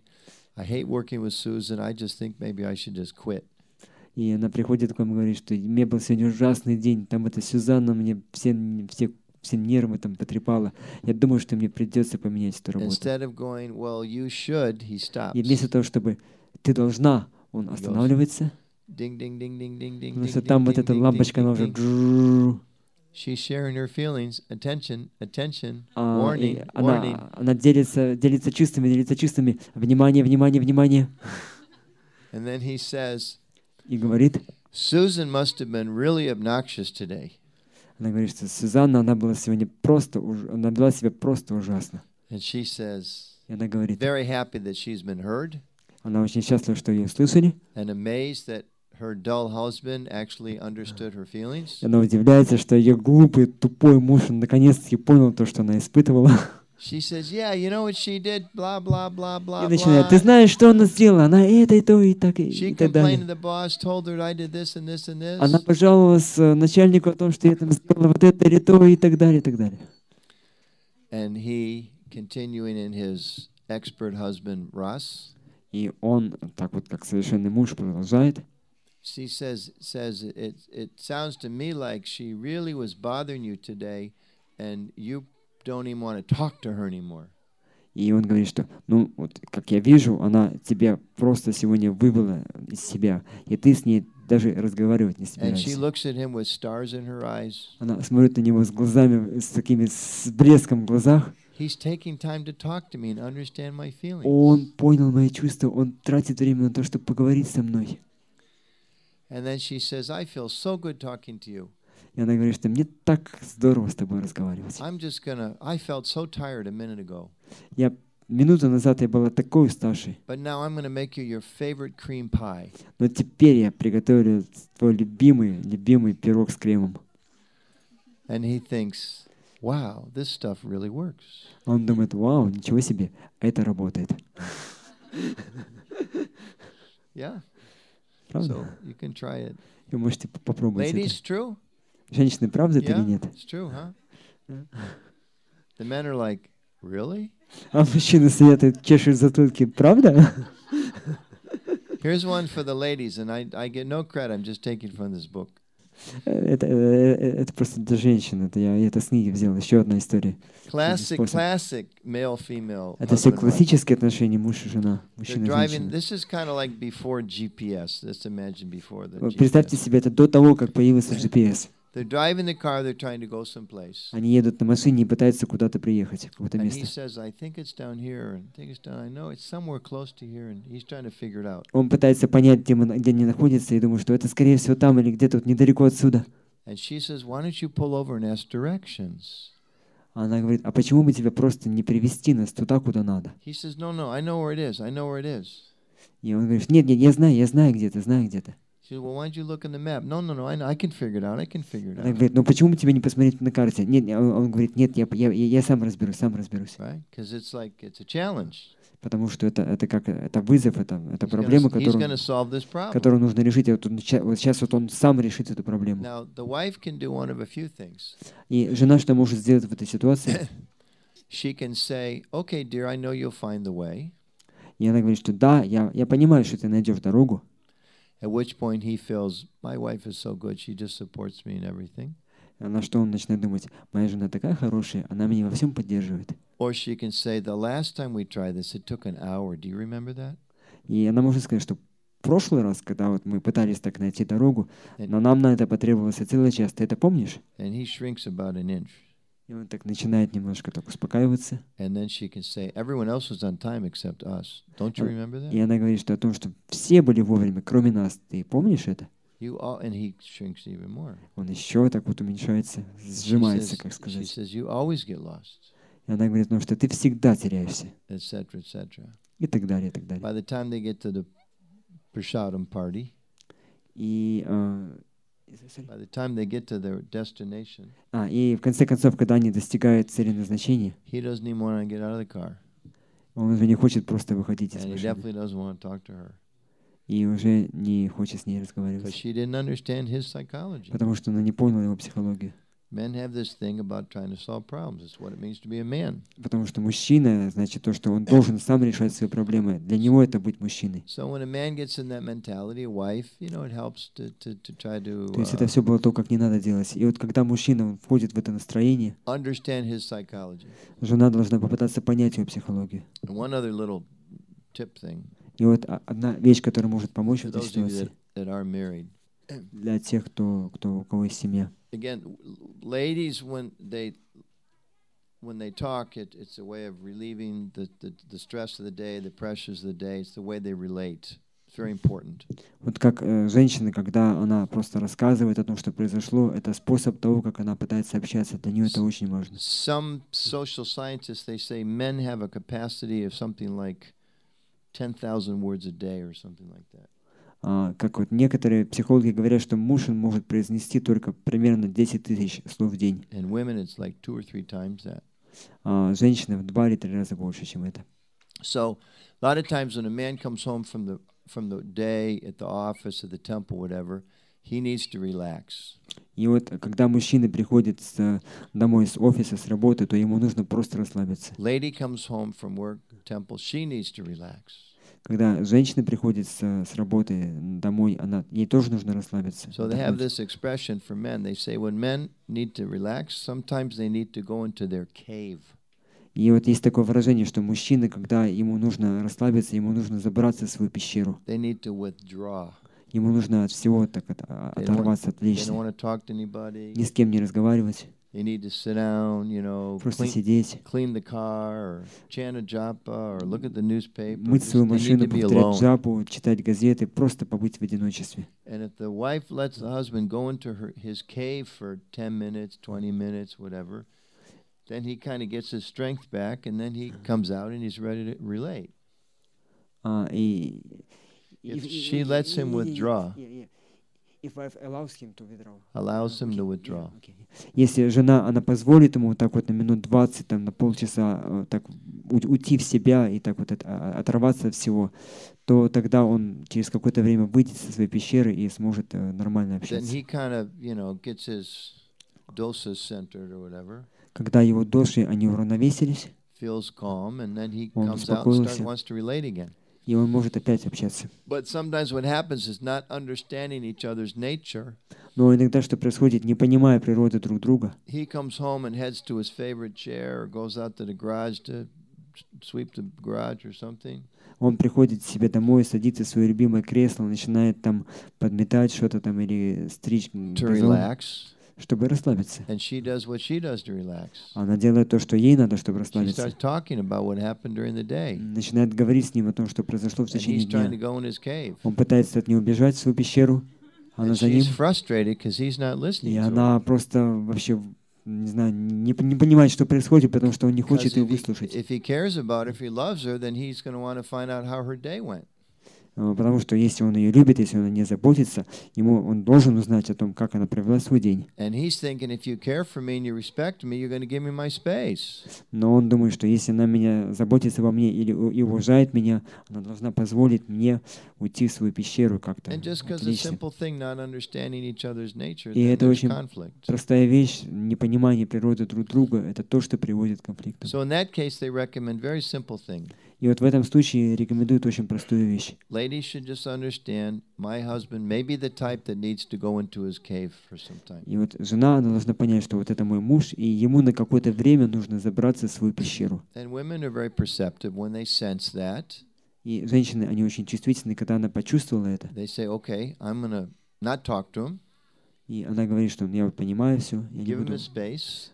сейчас не буду говорить с And ним, when he я comes- дам ему это свободное время. When he comes out of his cave, I know he'll want to talk to me. И когда он вылезет со своей пещеры, я знаю, что он со мной поговорит. And then when the husband, he knows his wife wants to speak to him and talk about her day. И когда муж, он понимает, что его жена хочет с ним поговорить и рассказать ему, что было в течение дня, He gets his little downtime to, calm down and feel peaceful. вот он забирается, вот как бы он использует свое это время, которое ему необходимо, чтобы успокоиться и обрести умиротворение. 10 minutes, 20 minutes, he, comes out of the cave and starts talking to his wife because he knows that's what she needs.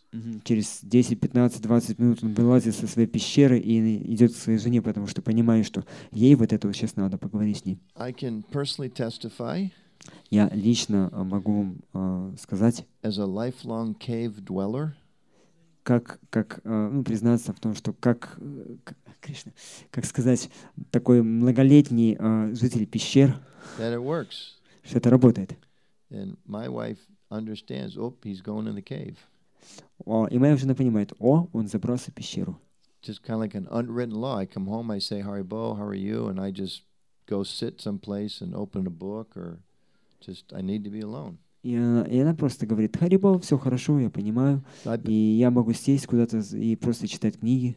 I've been at the temple all day long, people talking to me all day long. Telephone calls, email, this, that, so many things. Я был в храме целый день, люди со мной целый день говорили, звонки, какие-то проблемы, люди разговаривают со мной. When I can't stand it anymore, I'm done, then I go home. И когда я не могу, то есть я до последнего там нахожусь, пока все дела не переделаю, только тогда возвращаюсь домой. And if I open the door, I'm hit with more talking, more problems, more tension. И когда я прихожу домой, кто-то мне говорит, наваливает на меня еще больше проблем, еще больше внимания от меня требуется, я просто Sometimes I sit in the driveway И иногда люди, они просто садятся в машину, куда-то уезжают. because I don't want to take any chances. Чтобы это уже точно не произошло. My wife will call me on the phone from in the house 10 feet away. My wife will call me from her cell phone. Жена, она звонит мне по своему сотовому телефону. Are you in the driveway? А ты вообще-то куда-то уехал? Why don't you come inside? Возвращайся. Why don't you come in the house? Заходи домой, где ты? Okay, a few minutes, I'll come. I'm coming. То есть вот я как бы еду домой и еду так долго еду, да.